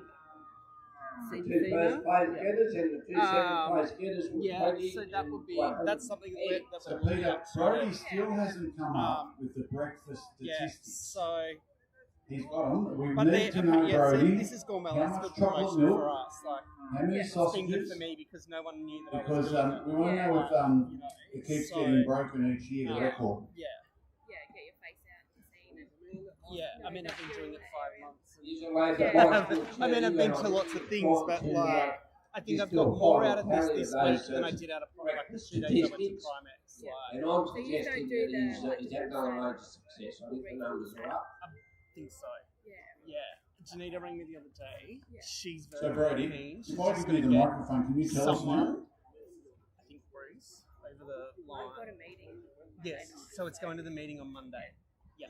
Thanks, So she thanks rang me the Darren. other day So on how we yesterday could. at breakfast with the butchers, I we rang her, sold tried to or ring her, gave and she out was to away the at local community. was it Roman? Roughly, Yeah. I think the So I final figures emailed were her, and then half she and half. sent me an email just saying The it's away at actual a meat of Roman. that included steaks and Anyway, sausages. she rang me and she said she's really and keen to also do it. So with we our went through Raw how Bow we can milk, one of could our potentially major sponsors as do well. it. So we handed I out said, look, over normally at a sale like 3,000 that, we bottles do it over the top. of flavoured milk. I and said, they were the 500 ideally, ml ones. to make it work, So I would love to be able to walk along that's the another track record. We where had a the record people last are, year of our but sort they're of not meat, gonna be out of my the input that we put out. But, So thanks, big I thank you think to all what we our could local try butchers is who me going put in along for the meat, and also in Smith's the, Butchery there. 'Cause we were the running drafting low on lanes, try snags and do there it that way.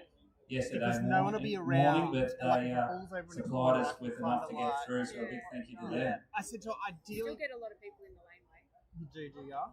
So Darren, we're at the pointy end of the champion senior female, and you know, it's toss up between number 97 and 113, and they are both from the RL Park. So, And I just don't know if you get.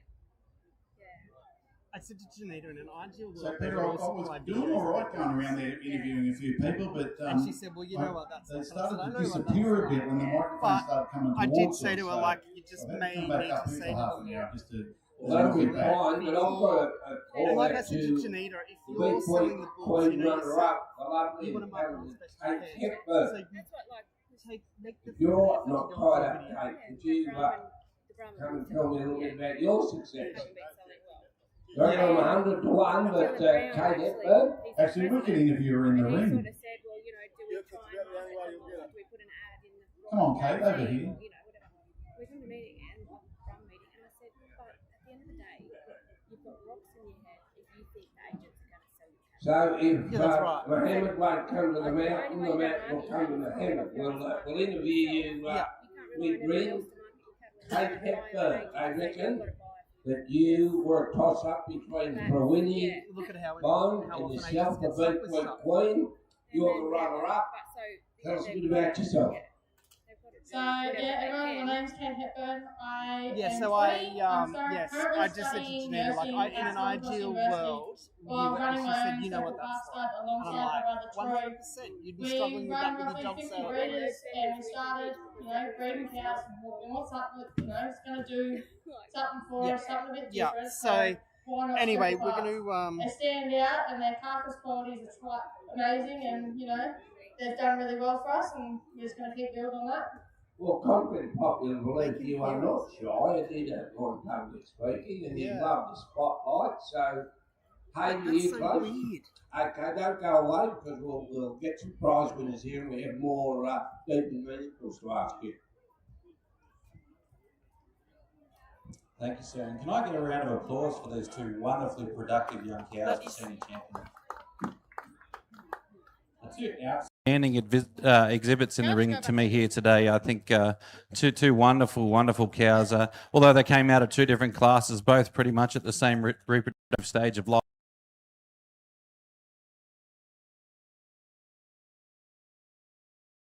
Basically out of the same cohort, carved in the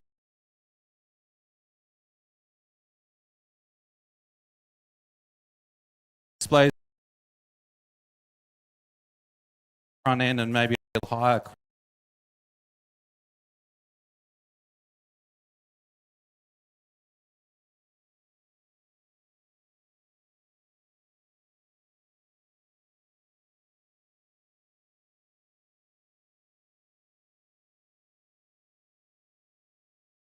Female.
RL Pastoral Company, Riverina, UCAN. So great success there for RL Pastoral. And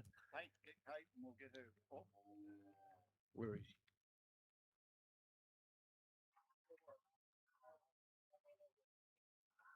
So Kate Hepburn, I know you're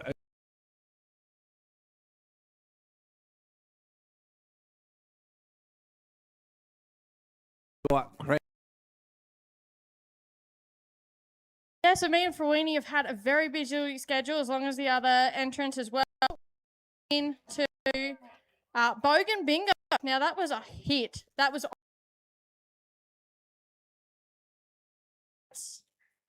Fashion Parade.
That we are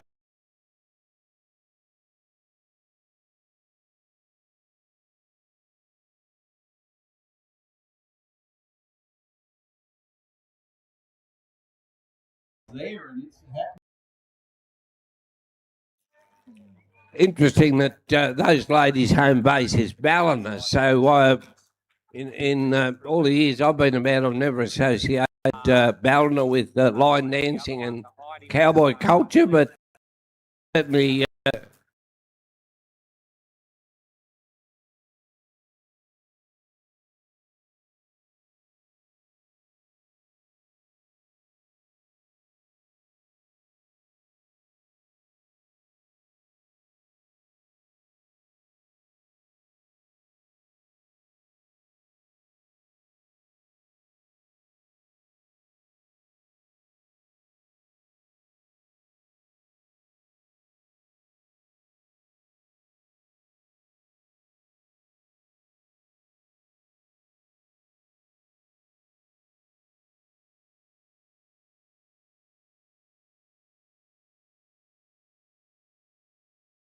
Story there. I guess that goes hand in hand.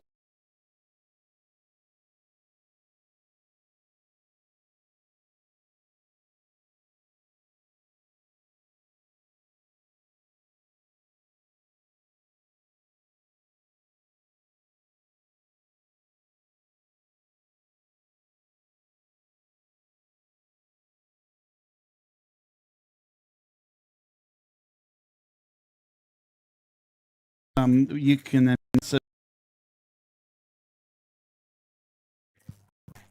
Darren, I think I know the answer there.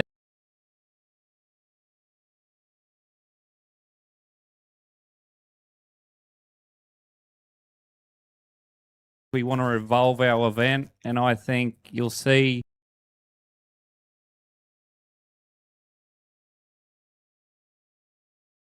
Curry and Sim. They've been absolutely fantastic. They've only started about 4 or 5 months ago. They've hit the ground running. I'm really excited to what the future might hold for Casino Beef, and I think it's a telling sign. So in the last, since the opening ball, we've had to 12 to 15 new sponsors for us to come on board, and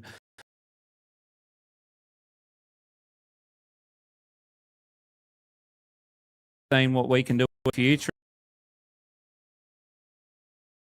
I'm that stoked. Like every event through.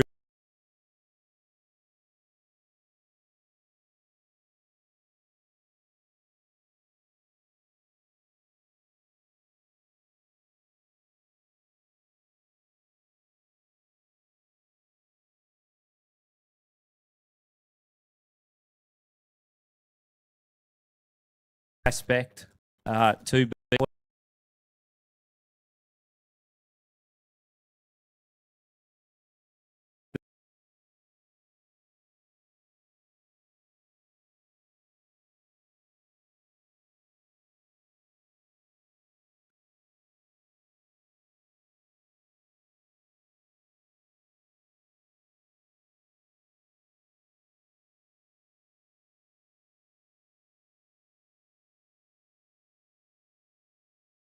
with Little Valley Rolo, and third was number 92,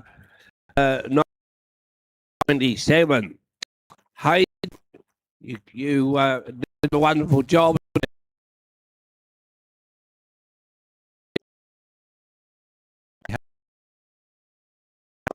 If the white calf would like to lead, this is just a tremendous individual for those around the 115 kilo, 30-month-old bull, just scrapes into the older end of this class. But you want to talk about a bull that can get out and move like a cat whilst carrying over a ton of beef around. He had a little trip up there, but you go and have a look at the way that bull moves. He just steps right out. He hits that mark right where his front foot leaves. He's tremendously supple and for a bull carrying that kind of weight. And does that with ease because of his length of body. He weighs that much because he is extremely long, shoulder to hip. He is extremely about his body. He has that the masculine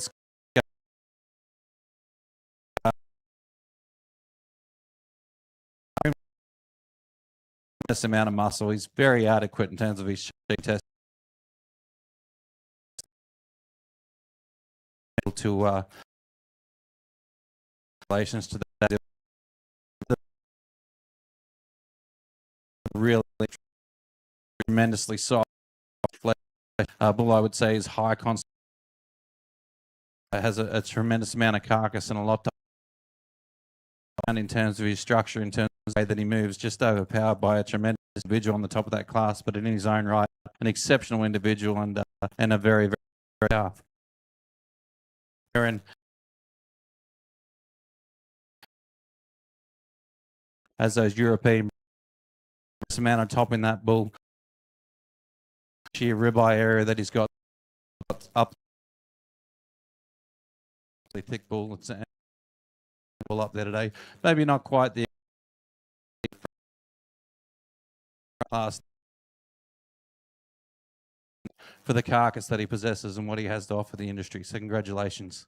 We move to the other bulls in this class. Again, some beautiful bulls here. Bulls that maybe on the younger end of this class, maybe just lacking the performance of the other bulls. But I think you've got to assess these individuals. You've got a really, really good set of bulls up here. You've got a really good set of cattle that I think everyone here should be proud of.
Major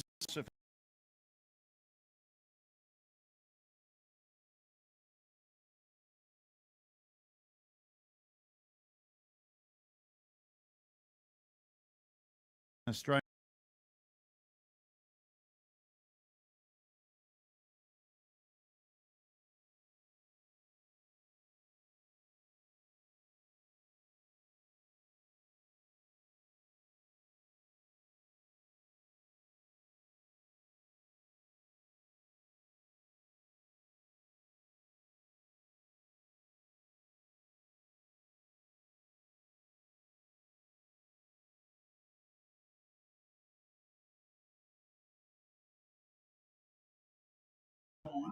It's very voluntary, and the amount of people and children that get involved, like it's no easy feat, and it's not just something you turn up for an hour and go home either, Peter. So we look forward to that.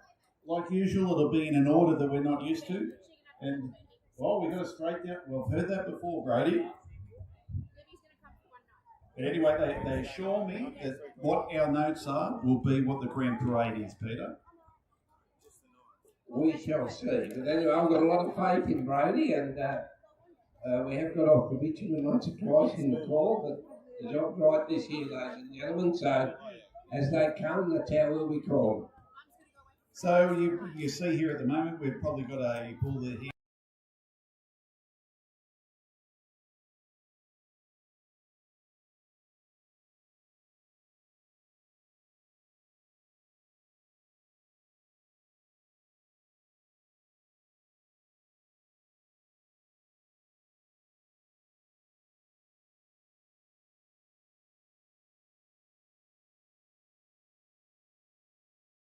Like we talked there earlier, the competition is only just one part of it, the sales that these people go to. And, you know, a lot of breeds that we're seeing here top the sales at multi-vendor sales as well as their own sales. So, you know, you're not just looking at, you know, just cattle from the Northern Rivers. And, you know, we see that our industry with our high breeding females and the amount of weaners that get sold here over the year, it's like the nursery for the rest of Australia. So it's just a great obstacle. It's a great situation, and it's great to be a part of all this. Okay, well, just before I hand over to Hayden, just to make it public, the over 30 bulls in consecutive order. 131 was first from the Little Valley Grazing Company, Little Valley Qualifier. Second was RL Pastoral with Riverina YouTube U96, and third was the Weona Brangus with Weona Nevada. There's some big boppers there, Hayden, and I'll leave it over to you to tell us what you like.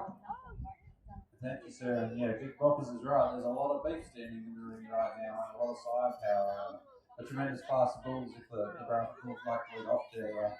I think a bull here that is just right in the pocket in terms of an industry bull. He's got plenty of muscle, he's got plenty of length. Skeletally is built wide right from his skull through to his hip. I think a really, really good calf in terms of the overall dimension he has throughout his entire body. I love the muscle shape in that bull. I love the fleshing ability of that bull, and I really admire that bull's ability to get out and move. And I also admire the angle that bull's sheep comes in at and how reproductively sound he is underneath. And just a very, very complete calf. Congratulations to that exhibitor. Move into a tremendously powerful, big, long, little bit of extra bone in this bull, a tremendous amount of power in this bull. If you're looking for some thump, then this bull's certainly got that. I think a tremendous amount of muscle, bone, power, growth in this bull. Just doesn't get out and move quite as well and as fluidly as the bull that won the class. But again, reproductively sound and super powerful. I just wish we could just free him up his movement and loosen him up in that spine a little bit today. But certainly, again, for these bulls to be carrying this kind of weight, coming through the wet conditions they haven't been put on display here, they're doing exceptionally well. Moving to black calf here, I think I really, really admire this bull as he hit the ring. I love the style. This bull is so soft, he's so easy keeping, and so environmentally adapted. I love that body type. He's reproductively sound, he's sound on the move. I just wish I could give this bull a little bit more length from shoulder to hip, and a little bit more weight, but just a wonderful style of calf. If he was just a little longer body, he'd be right up there today. But a wonderful bull, and congratulations to the exhibitor. Thank you. Well, thank you, Hayden. So there you have it, ladies and gentlemen. Another great win there to Little Valley Pastoral with did a bit better than his name. His name's Qualifier, but he went a bit better than the Qualifier. Second was Riverina YouTube, and third Weona Nevada. Oh, hello, John. So again, if there's anybody from the Casino Food Company is still here with us, could you step up to the announce box for me, please? Neil, my brother. Oh, yeah. Oh, yeah. You want to sit here when we move down and you're a mentor?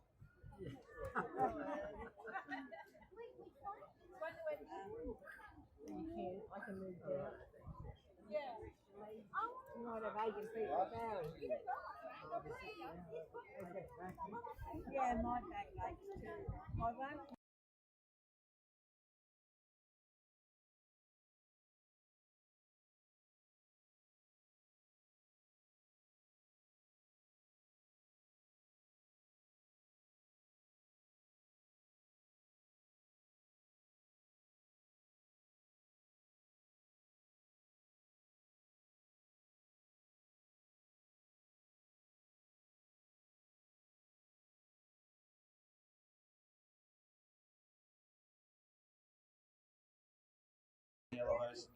that front end, that beautifully masculine skull, the length of body he shows, the reproductive soundness he shows, and the fluidity he shows on the move. Certainly for a bull carrying that kind of weight and capacity and performance, he hits around and moves extremely well. The Bradford bull here, again, I just commented on him mere minutes ago in the previous class, just tremendously industry style of bull. I love the fleshing ability of this bull. I love how soft he is. I love how deep bodied he is. I guess for me, when I'm judging these championships, I'm looking for those individuals who do something unique, who do something that's hard to achieve. And those hard things to achieve are generally putting some of these performance traits into a balanced package, and a package that's extremely easy on the eye, and a package that's extremely hard to repeat. I think out of these two individuals, maybe there's one that stands out as a really unique individual and one that was very hard to replicate. So our senior champion today is going to be Cheryl Abel. Congratulations. So there you have it, ladies and gentlemen. Class 125 for the senior bull, which is Stuart Robertson. No.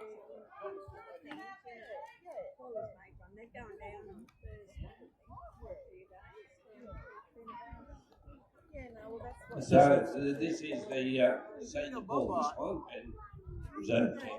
So goes to 125.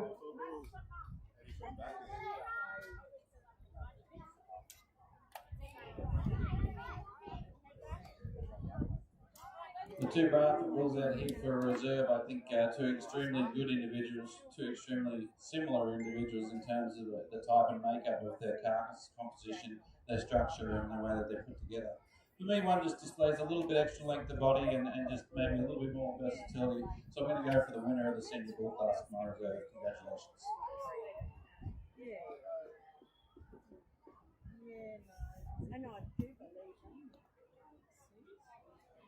So we've got plenty going on behind us here with the wood chops and everything else that's going on. Somewhere around the place we've got the whip cracking happening as well. We've got the mechanical bull down behind us, a number of stalls. There's stalls everywhere you go, Pete. So the other juniors and seniors all get ready to come into the ring too, please, for the Supreme Exhibit and Reserve Supreme Exhibit. And I think that is the Thomas George trophy for the Supreme and Reserve Supreme Exhibit, and it's wonderful to have Thomas here. He's been here since day one, and wonderful to see Thomas with two grandchildren, Molly George and Imogen George. So hopefully they will join Thomas in mid-arena there to do the presentation of the pre. And wouldn't be week without Thomas George. Wherever you go, you run into Thomas George, whether it might be in a cafe at Lennox Head and I don't go to church mass much, but I ran into him at mass at the airport. So he is a well-travelled man, a man that's had a lot of success and still calls casino home. So and we have talked about families coming along, and Molly and Imogen, just like to welcome you both here. Be very proud of standing there and Dad, and hope you'll go out and help him present the trophy.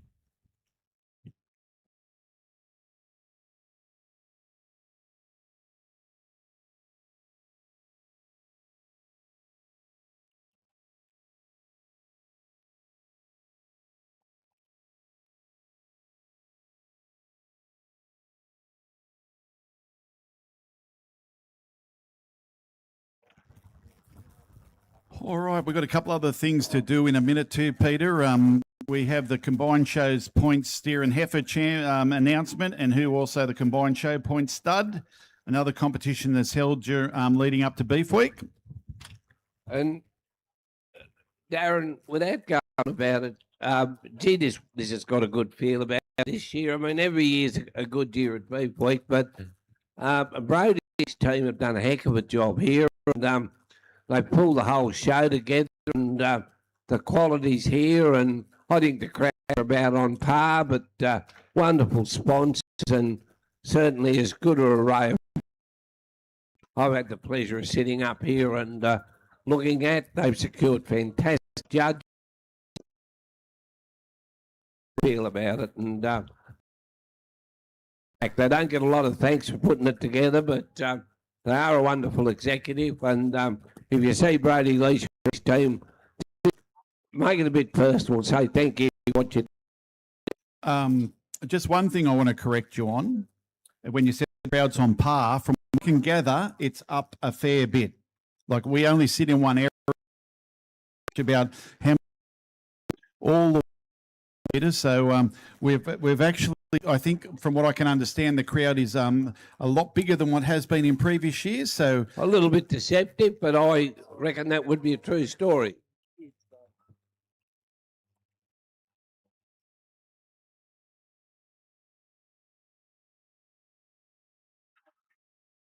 all right, we jinxed ourselves, Peter. Now we have a young man. What age roughly? About 30 to 40. Walk hair. Now he does have a blue denim jacket on. Yeah. So if anybody could see that young fella, he's about 40 years of age, but he's come and drift from his carer, and he has got a blue denim. You just keep. He would be moving amongst the crowd, but he's just come apart from his carer. So, can you please let us know if he does, if you do see him? All right, right here.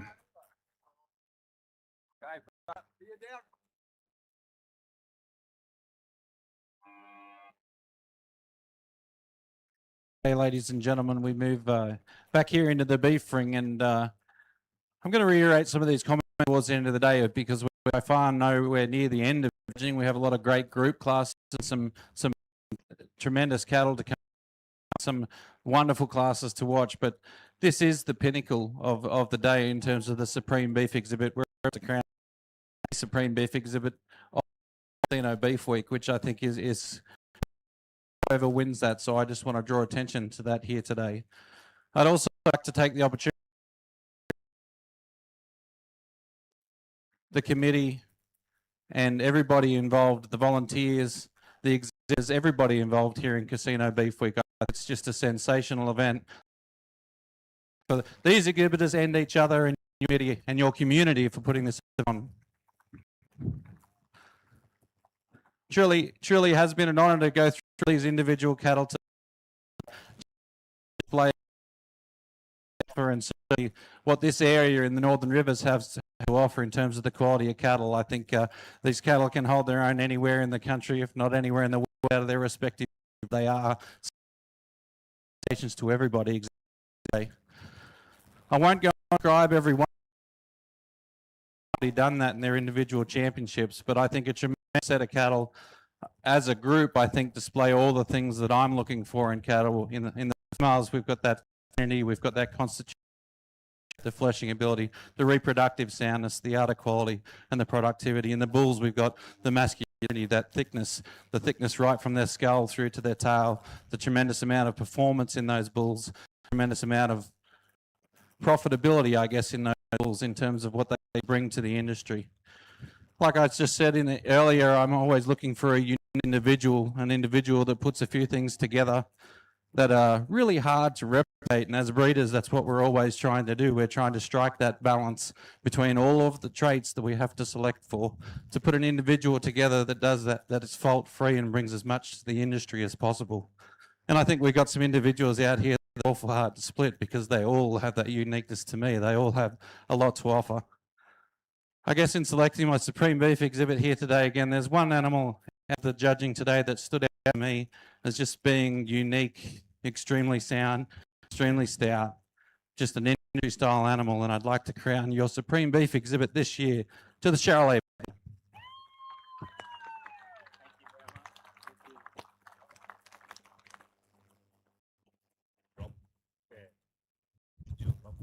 Congratulations to that individual. And we have to award a reserve here, Reserve Supreme Exhibit, out of our individuals here. And hot on the heels of that bull, I think, was this tremendously productive young Trudas cow. So congratulations to our Reserve Supreme Exhibit.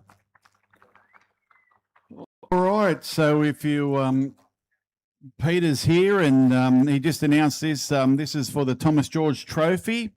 Thomas is out there with two granddaughters, Molly George and Imogen George.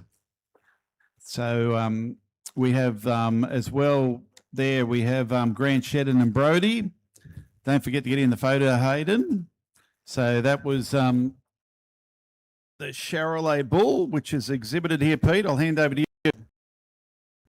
The Stuart Robertson entry.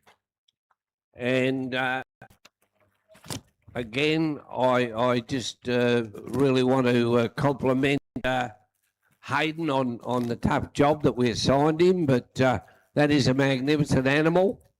And it's great to see Thomas and his two granddaughters out there keeping alive the George family connection with Casino Beef Week. And the reserve was the RL Pastoral. Number 97, Darren. We're taken with. Did make a comment to me what very classy unit they were. So well done, the RL Pastoral. Mate, how are we going for time and what's next? Out there doing the other presentation before we come into the breeders group, I think. And again, do we have anybody at all from the food company? No, we've put a few announcements over there. Obviously, John Second was here earlier, and there was a couple walking around, but they sort of come forward at the minute they're there. So we'll.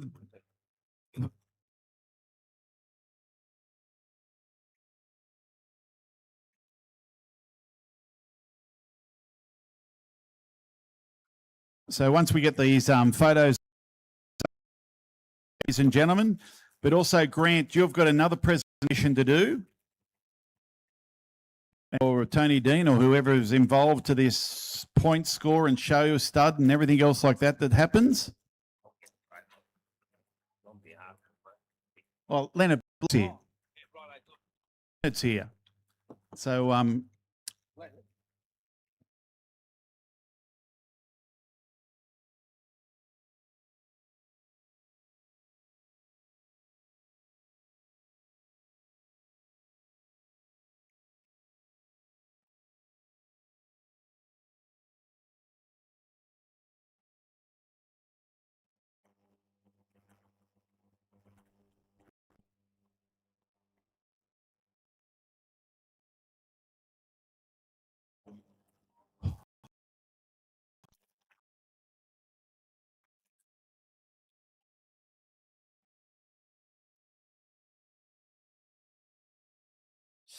So it's once again we'll in a minute we'll have a couple of more presentations before the breeders group happens, ladies and gentlemen.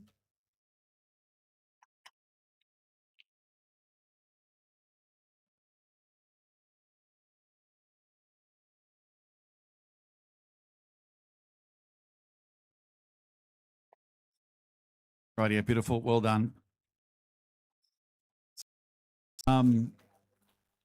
Tony Dean. Now, this is a competition, I'm led to believe, with all the local shows leading around the areas. A competition there for the combined show points steer and heifer. The winner of that class was Took a While Show Steers with Grey Girl. Is a representative here from the Nichols family?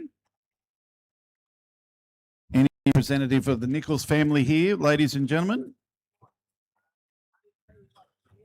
All right, well, we're waiting there. Now, this is the combined show point stud. Combined show points, and that goes to Little Valley Qualifier. So is the Bennett family, a representative of the Bennett family, if they could come forward, please? A representative from the Bennett family, please, come forward.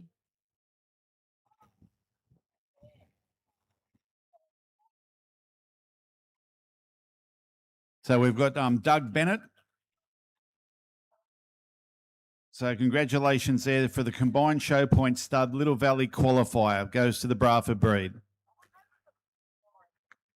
So congratulations there. Well done. And the combined show point steerer heifer goes to Took a While Show Steers, the Grey Girl, the Nichols family, but we don't have any representative there.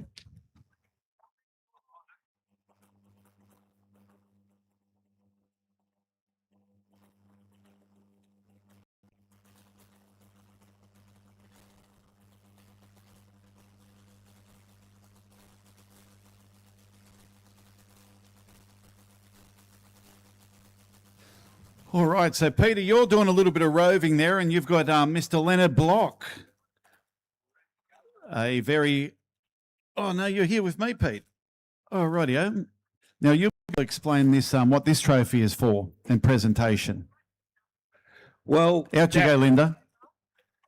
Darren, I'd called into the arena Linda Martin. Her and her husband Glenn run a fantastic cattle stud up at Tenterfield, and off their own bat, they've, because of their participation with Beef Week over the years, she has continually nominated somebody to be what she deems Beef Week champion, and that is Linda in with Leonard. And Linda, I might hand over to you if you can grab the roving mic and tell us a little bit about your Sixpence Park stud and what you're doing there with a bag of goodies and with that handsome gentleman, Mr. Block. Well, we've been coming to Casino Beef Week for 30 years perhaps, and it takes a lot for people, exhibitors to come here every year. So quite a few years ago, we decided we'd start a Legends Trophy for someone that's put something into Casino Beef Week every year. There's like Little Valley Bradfords, Wendy McDonald, Murray Grays, John Nichols, who's been coming for a long time, Alan and Helen Trussam, who have been doing a lot of behind the scenes work, Pete Zeller, and last year Jeff, who puts a lot of effort into getting sawdust here. And this year our award goes to Casino Food Group Company. They've been sponsoring Casino Beef Week since an inception back in 1982, and every year they come on board with sponsorship. And I think for someone that's been here from the start, still happy to sponsor Casino Beef Week in some way, shape or form, I think they're a very worthy winner of Casino Legend.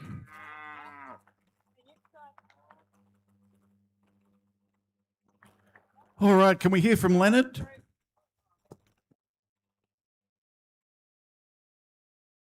Thanks very much, Lisa. On behalf of the Casino Food Company, thank you very much for this. It's on behalf of our shareholders, on behalf of all the stakeholders, the employees, and the community, on behalf, and also the Casino Beef Week Committee.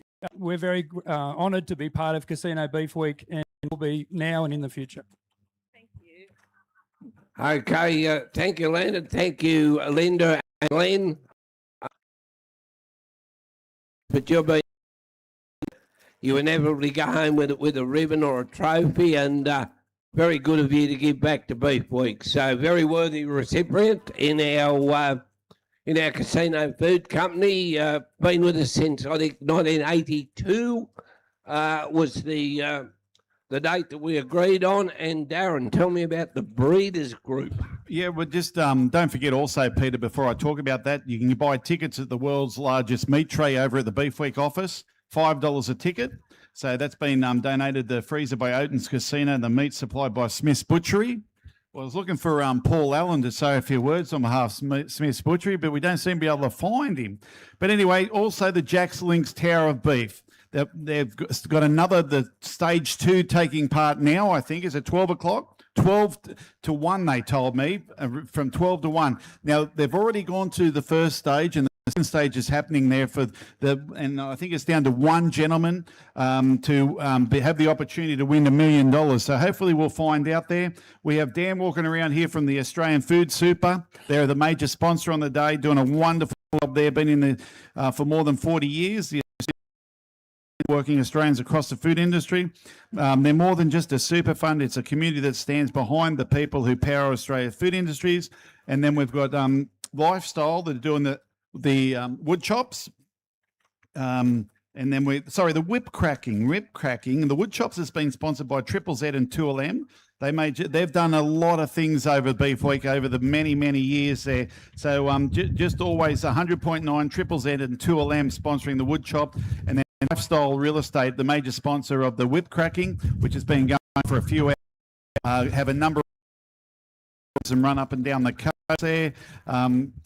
We're born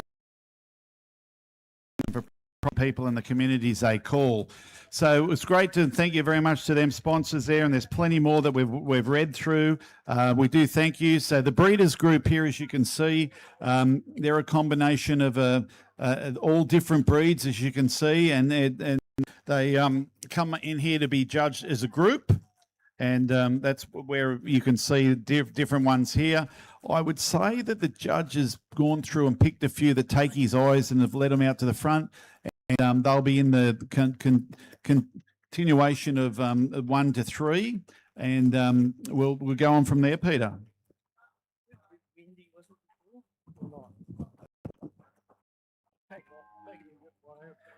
And like we said, the Grand Parade, Peter, they tell us they've got a couple extra floats.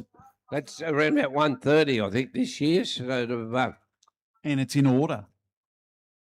We shall see. But Brodie has put his hand on his left breast and promised me that he won't cause us any mishaps this year. But we can only take the Mr. President at his word.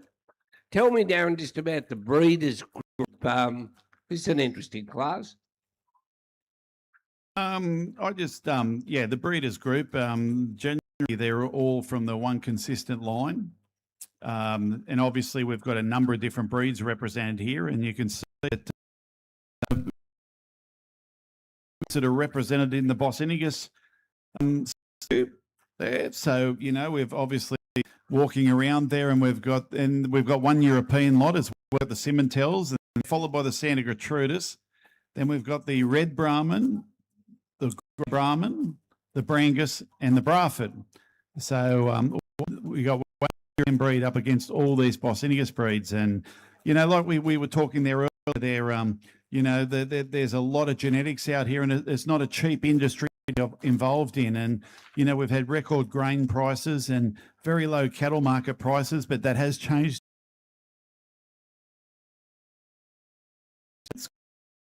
Their costs have all gone up, and they're looking at ways of evolving and finding new markets. Great to see Leonard here from the Casino Food Co-op, and some of the other directors as well, doing a wonderful job for Beef Week, and had that day yesterday. And I think out at the abattoirs, I think they had 500 people turn up, and that's the biggest crowd ever to turn up. 500 people, and they actually ran out of sausages, Peter, at a meatworks. They ran out of sausages. Sad but true, and again, it just shows the ever increasing interest in the industry, and all the things that run off Beef Week. So that was good to hear. But at the moment, I think we have Hayden perusing the Breeders Group.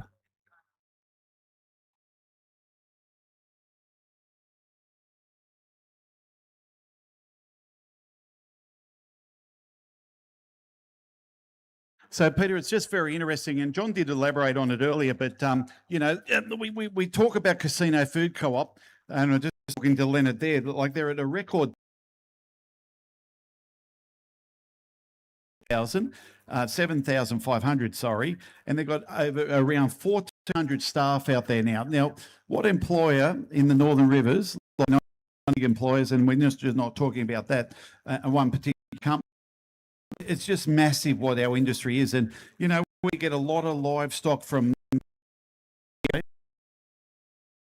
only got to drive along the highways there to see that all the different B doubles and trucks that come in. So, Pete, here's a question for you. how much weight does a B double have of livestock fully loaded? What's their maximum load they can do? I would think it'd be 64 tonne. Very good, For a Peter. B double. The approximately 64 tonne. Now, you imagine coming down some of them, and we talked to a number of different truck drivers, and you know and it's big business, and you know you got 7,500 cattle a week. That's a lot of trucks coming in too, and there's only one. Some of the things that I've driven, some of these people in cars just pull out in front of 64 tonne amazes me, and Without getting a quote first. so you know, so there's a lot of weight on the roads, and there's a lot involved there. But you know, there's a lot of cattle, and obviously, the Casino Food Co-op have their own breeds as well as a number of operators here. So you know, and it's great to see that some of the major players, some of the biggest players in the industry are actually using the Casino Food Co-op as well. And that's that side of it, but there's 1,400 pay packets going into the area as well. And Hayden, you have a first, second, and third. First is the RL Pastoral Group, second is the Little Valley Group, and third is the We Own group. So Hayden, again, the job didn't get easier, but you're a man with a plan that's come up with a decision for me. Thank you, sir. And yeah, it certainly doesn't get any easier, but I love these group classes. I think these group classes are a tremendous opportunity for producers to come out and display what their program is all about. We spoke earlier and we said about how much passion and how much financial commitment and time commitment and everything that it takes to be here, a part of an event like this, and to do it with a group of cattle is also extra difficult. And I think the group that we went to the top of this group, the Santa Gertrudis team here, I think it's just the consistency throughout the group for me that really got it. Two individually great young cows, one big powerful bull, all of similar type and kind. I think the udder quality and the consistency through that group is just tremendous. I love the femininity in the females. I love the masculinity in the power in the bull. I think they're all displaying that hormonal balance and that environmental adaptability that we're looking for. And I think some tremendously productive individuals, all at that stage of life where they're showing us what it is to be part of this industry, and a tremendous group there as they lead off. Again, super sound, feminine females, masculine bulls, powerful, soft, easy keeping, high capacity, high constitution. Tremendous team. Congratulations to that exhibitor. We move into the Bradford group here in second, and just a wonderful group of cattle again. I've commented them individually all day. I just love the type and kind of these cattle. I love the fleshing ability of these cattle. I love the middle and the constitution of these cattle and the sheer performance they have. It was probably just a little bit of consistency of type and maybe just a little bit more quality in those individual females in that group that got that group above this, the Santas above the Bradfords here today. Tremendous group of Bradfords here. I think this has to be commended. I really, really like that team. When they come out, you can see exactly what they're doing. So congratulations to them. Move into the Brangus group here in third. Again, a consistent group, a group that I think showed a lot of softness, a lot of fleshing ability, a lot of environmental adaptability. Again, a good masculine male, a really productive female, and a young heifer, again, that just fits the mold. So congratulations to everybody in these group classes. Once again, I know it takes a lot of time, effort, passion, and dedication to be out here, especially with breeders groups and larger numbers of cattle. So congratulations to everybody who came out. We apologise for having to do the draft there at the start, but certainly there's a lot of groups here and they weren't all going to fit in the ring. So congratulations to everybody who came out and put the effort in. We really appreciate it. And can you put hands together for everybody in this class? So, in relation to the missing person, Matthew Reynolds, and Matthew Reynolds has a disability, ladies and gentlemen, and he is missing. But Matthew, if you can hear us, Matthew Reynolds, could you go to the Beef Week tent? You can see the Beef Week tent over there, mate. He does have a denim jacket on, and he is missing. Matthew Reynolds, if you can hear me, mate, or we can come up, you can come up here and get an interview up where we're at the microphone, but we need to see you, mate, wherever you might be. I found him. All right, so we've found Matthew. All right, well done. Thank you. So Matthew's found. Now, in relation to tow trucks and cars and everything like that, there is a number of cars that have parked out in front of the loading ramps of the livestock to go. We do have a little bit of an issue because we need to get these livestock out. And unfortunately, if the livestock can't get out, the Grand Parade can't happen either. So it's not all that we do. Yeah, 6 or 7 cars there. Now, you have about 20 minutes to get rid of them, all right, or you will be towed away. I don't know what happened to the last lot. They shifted. So also, it's great there to see some in-depth conversations from Leonard and, John about Casino Food Company. So it's great to see, and he's been and Leonard has a lot of interest in the industry with his own kill space as well under Lee Pratt Beef. So and it's great to see that they've had the amount of people yesterday and what their contributions. But it's about all the sponsors here. So Peter, it's great to see all these sponsors turn up. But now what we're doing at the moment is the Sire's Progeny Exhibitor. So the Sire's Progeny Exhibitor. So there's so we're in on the top shelf. These progeny exhibitors.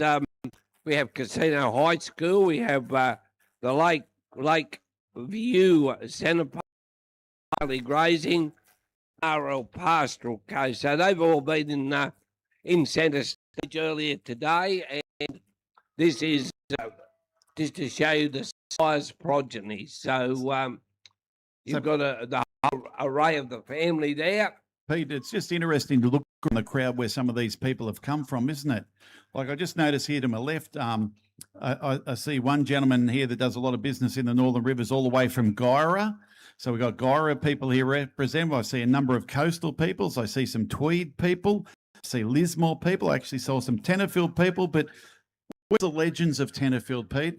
Like they've all over the years have had a history behind Beef Week, but they're all just got that little bit older, and they used to be very strong support here. Occasionally turn up, but still there. Look, it has been diluted slightly. Show me that Guyra fella, because I shudder a bit because I've got the bend in my nose at Guyra from talking when I should have been listening. So I shudder every time anybody talks about Guyra. So, but those Tenterfield boys, that has just sort of come undone a little bit as Father Time crept up a little bit. But the two of them individually, but gee, there used to be a fellas that come down under a bit of foolish behaviour while they were here, and go home on the Sunday afternoon.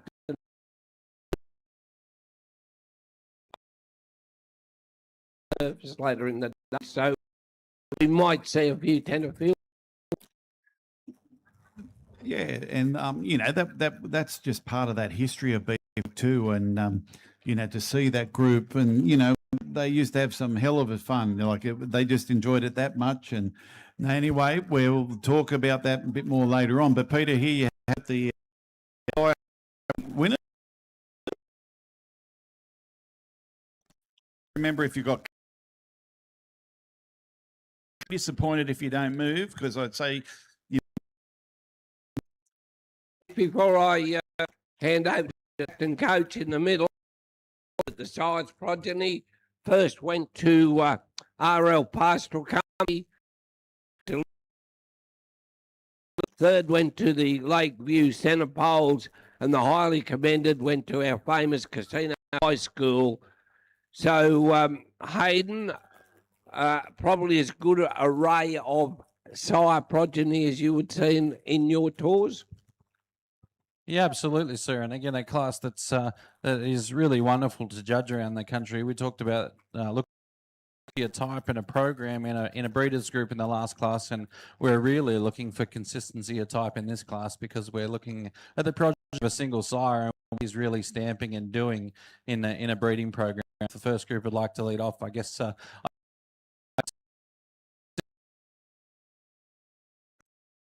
I'm glad that they came out and proved me right in terms of not only are they consistent in terms of their phenotype, they are consistent in terms of their genotype, and commented them at length in the last class. Just a tremendous group, extremely sound, extremely feminine females, masculine cattle with constitution, cattle that are reproductively sound, and certainly the udder quality on those females, I think, is second to none to anyone in the country. So congratulations to that exhibitor and to that sire. We move into the Braffords here again. I think a very, very consistent group, a group that displays a tremendous amount of carcass shape, a tremendous amount of muscle, and certainly and consistency throughout that group.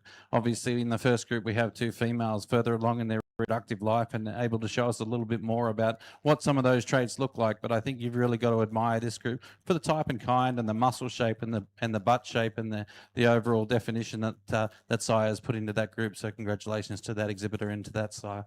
We move into the third group here, and a very consistent group in terms of their type and kind. Again, I think you can really see what this sire has done. He's added some length of body and certainly some length of hip to these cattle. I think you've really got to admire that length of the last third in these cattle. For cattle of Indicus content, I think they're extremely long-bodied and they're extremely long-hip. Maybe just not quite as moderate in their frame and not quite as defined in their muscle pattern as the other two groups above them. Extremely consistent group, and again can certainly see what that sire is doing in that group.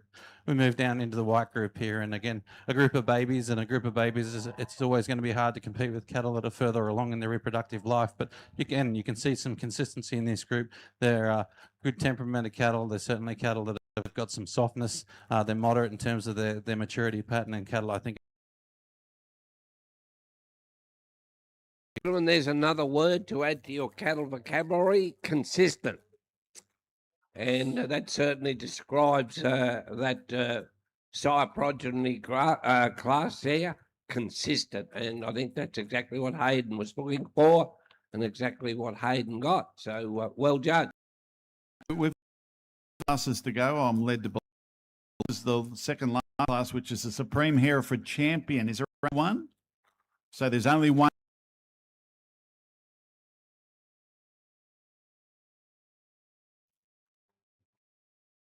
So just the single exhibit here in the Hereford Championship group, a young bull that probably didn't get commented on earlier in the day, so I'll go through him now, but an extremely long calf. I like the front end extension in this calf. It's hard to compare him to anything out here, but I think for his age, he certainly has enough performance. He's certainly sound on the move, and he's adequate in terms of testicles and sheath for his age. So congratulations to that exhibitor.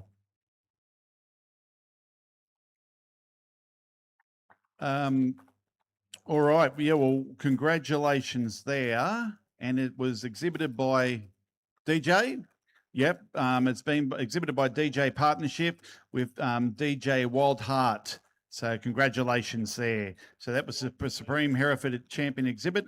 Then we'll come into now the last class, I'm led to believe, Supreme Santa Gertrudis Champion. We should have 4 in this, I think, Darren, with a bit of luck. So all right, we've got all the number plates of these cars. A Nissan Green P Plater, FJF 60L, a Toyota RAV4, CTA 01C, Toyota Prado, EQX 06Z, and a Mitsubishi truck, not the tow truck, DH 09 VG, a Queensland Kia 802 AD9. All right, so you're going to be able to be in a bit of a position if you do not move them vehicles in the next 10 minutes, or the cattle people need to get home, and we do become, unfortunately, we can't do too much until that happens, but the tow trucks will move in, and they can rest assured they are very quick to take cars away. And Darren, you've given them enough warnings. I think it can only end two ways, and that's badly or very badly. So I would rush to the loading ramps and. We've even got politicians turn up, Pete, eh? Unbelievable. Richie there from the Clarence, eh? Welcome, Richie. Good to see. Hope you don't drive one of those cars there, Richie, in front of the loading ramp. Or I've got a lovely lady in front here shaking her head and said it's not me, so that's a relief. But I think we've got 5 offenders around the loading ramps that could only see their the back end of their car going around the corner if they don't move them. So, Peter, we're coming down to the last class, and just on behalf of you and me and the Beef Week Committee, we'd like to congratulate the exhibitors for the time and effort that they have taken out to be here. And I think well done to the judges, Hayden and Jazz, with their in-depth and how fluently and how educational their talks were. And he's going to announce the winner here now, but he's looking at me. Thank you. And it is the last class of the day, the last of the specialty classes, the Champion Santa Gertrudis class. And I guess they came out and I did realise that these cattle actually have not directly competed against each other at all day. So it is kind of fun to assess them again. It's one of the few group classes where you'll have the opportunity to do that. But for me, I think there's one individual out here that really is hard to reproduce. And I think the Champion Santa Gertrudis exhibit here today will be this young cow. Congratulations. I'd just like to take this opportunity, as I think it's my last opportunity to hang onto the microphone, and I've probably done enough speaking all day, but I've had some wonderful help here in the ring today, so I'd really like to thank Georgia, Kate and Stella as our ring stewards. They've done a tremendous job, and everybody involved in getting the cattle in and out of the ring, the committee, our ring announcers, all of you as spectators, everybody here, congratulations on what a wonderful event, and can I get a big round of applause for Casino Beef Week and everybody involved? Thank you very much for the opportunity to come here, and myself and my wife Jasmine, on behalf of us, we'd really like to extend our appreciation for the invitation. Thank you. Well, very, very well done, Hayden. And as I said, you and Jazz have been a very, very popular choice as judges, very informative, and you've just put the absolute cream on this Beef Week with your adapt decisions and your knowledge of the industry. And well, we sincerely thank you. And I'd just like to endorse what Darren said earlier. Big pat in the back to not only the committee, but to the village and everybody that has either put in or attended Beef Week. And go and mingle, see what we've got to offer. And we look forward to seeing you for the parade, which hopefully should be about 1:30. So we're working on that, Pete, but it all depends on these 6 cars. Yes. But they'll be gone well and truly by 1:30 if they're not there. So, Darren, just the result of that last class, first was Tango and second was Tube. So all exhibited by RL Pastoral. All by the RL. So well done. So, and again, thank you to the very, very special people that hopped in the ring and helped us out and made our job really good. And Darren, thank you again for your expert guidance and commentary, and absolute pleasure to be here. And let's go on and finish it off in style. All right. And also, don't forget, ladies and gentlemen, it doesn't stop here after the Grand Parade. We've got the rodeo on at starting at 5:30 out of Casino Showgrounds, the bull riding rodeo. So the street parade should start at 1:30. There's numerous other events going on and plenty of places to have food and eats and beverages around the place. But once again, thank you very much to our sponsors.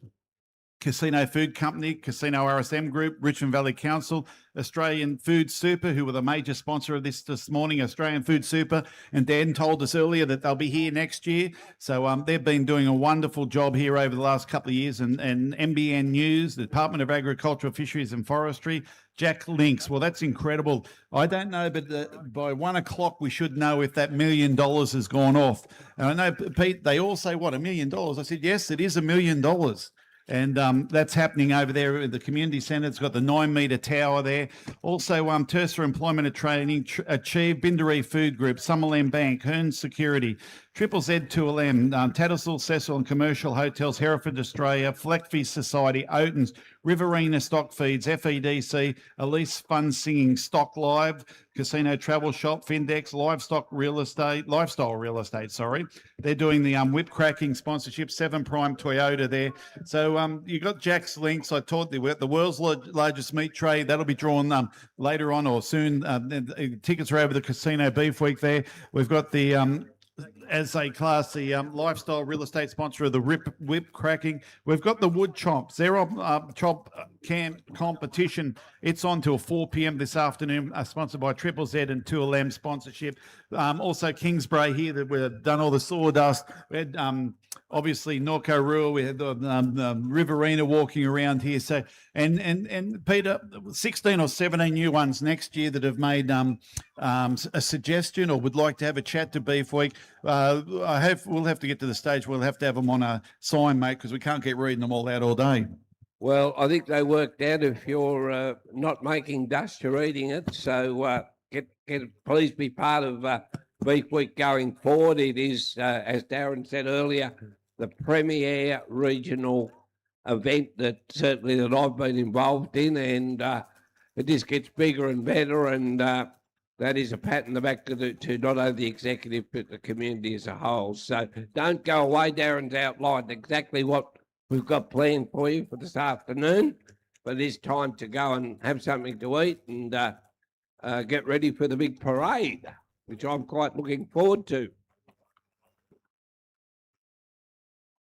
Yeah, and also, there's a number of people there that, that Brodie's talked about, and with the Beef Week Queens, and, there's so many people there, and we've forgotten you. It wasn't through choice. It's just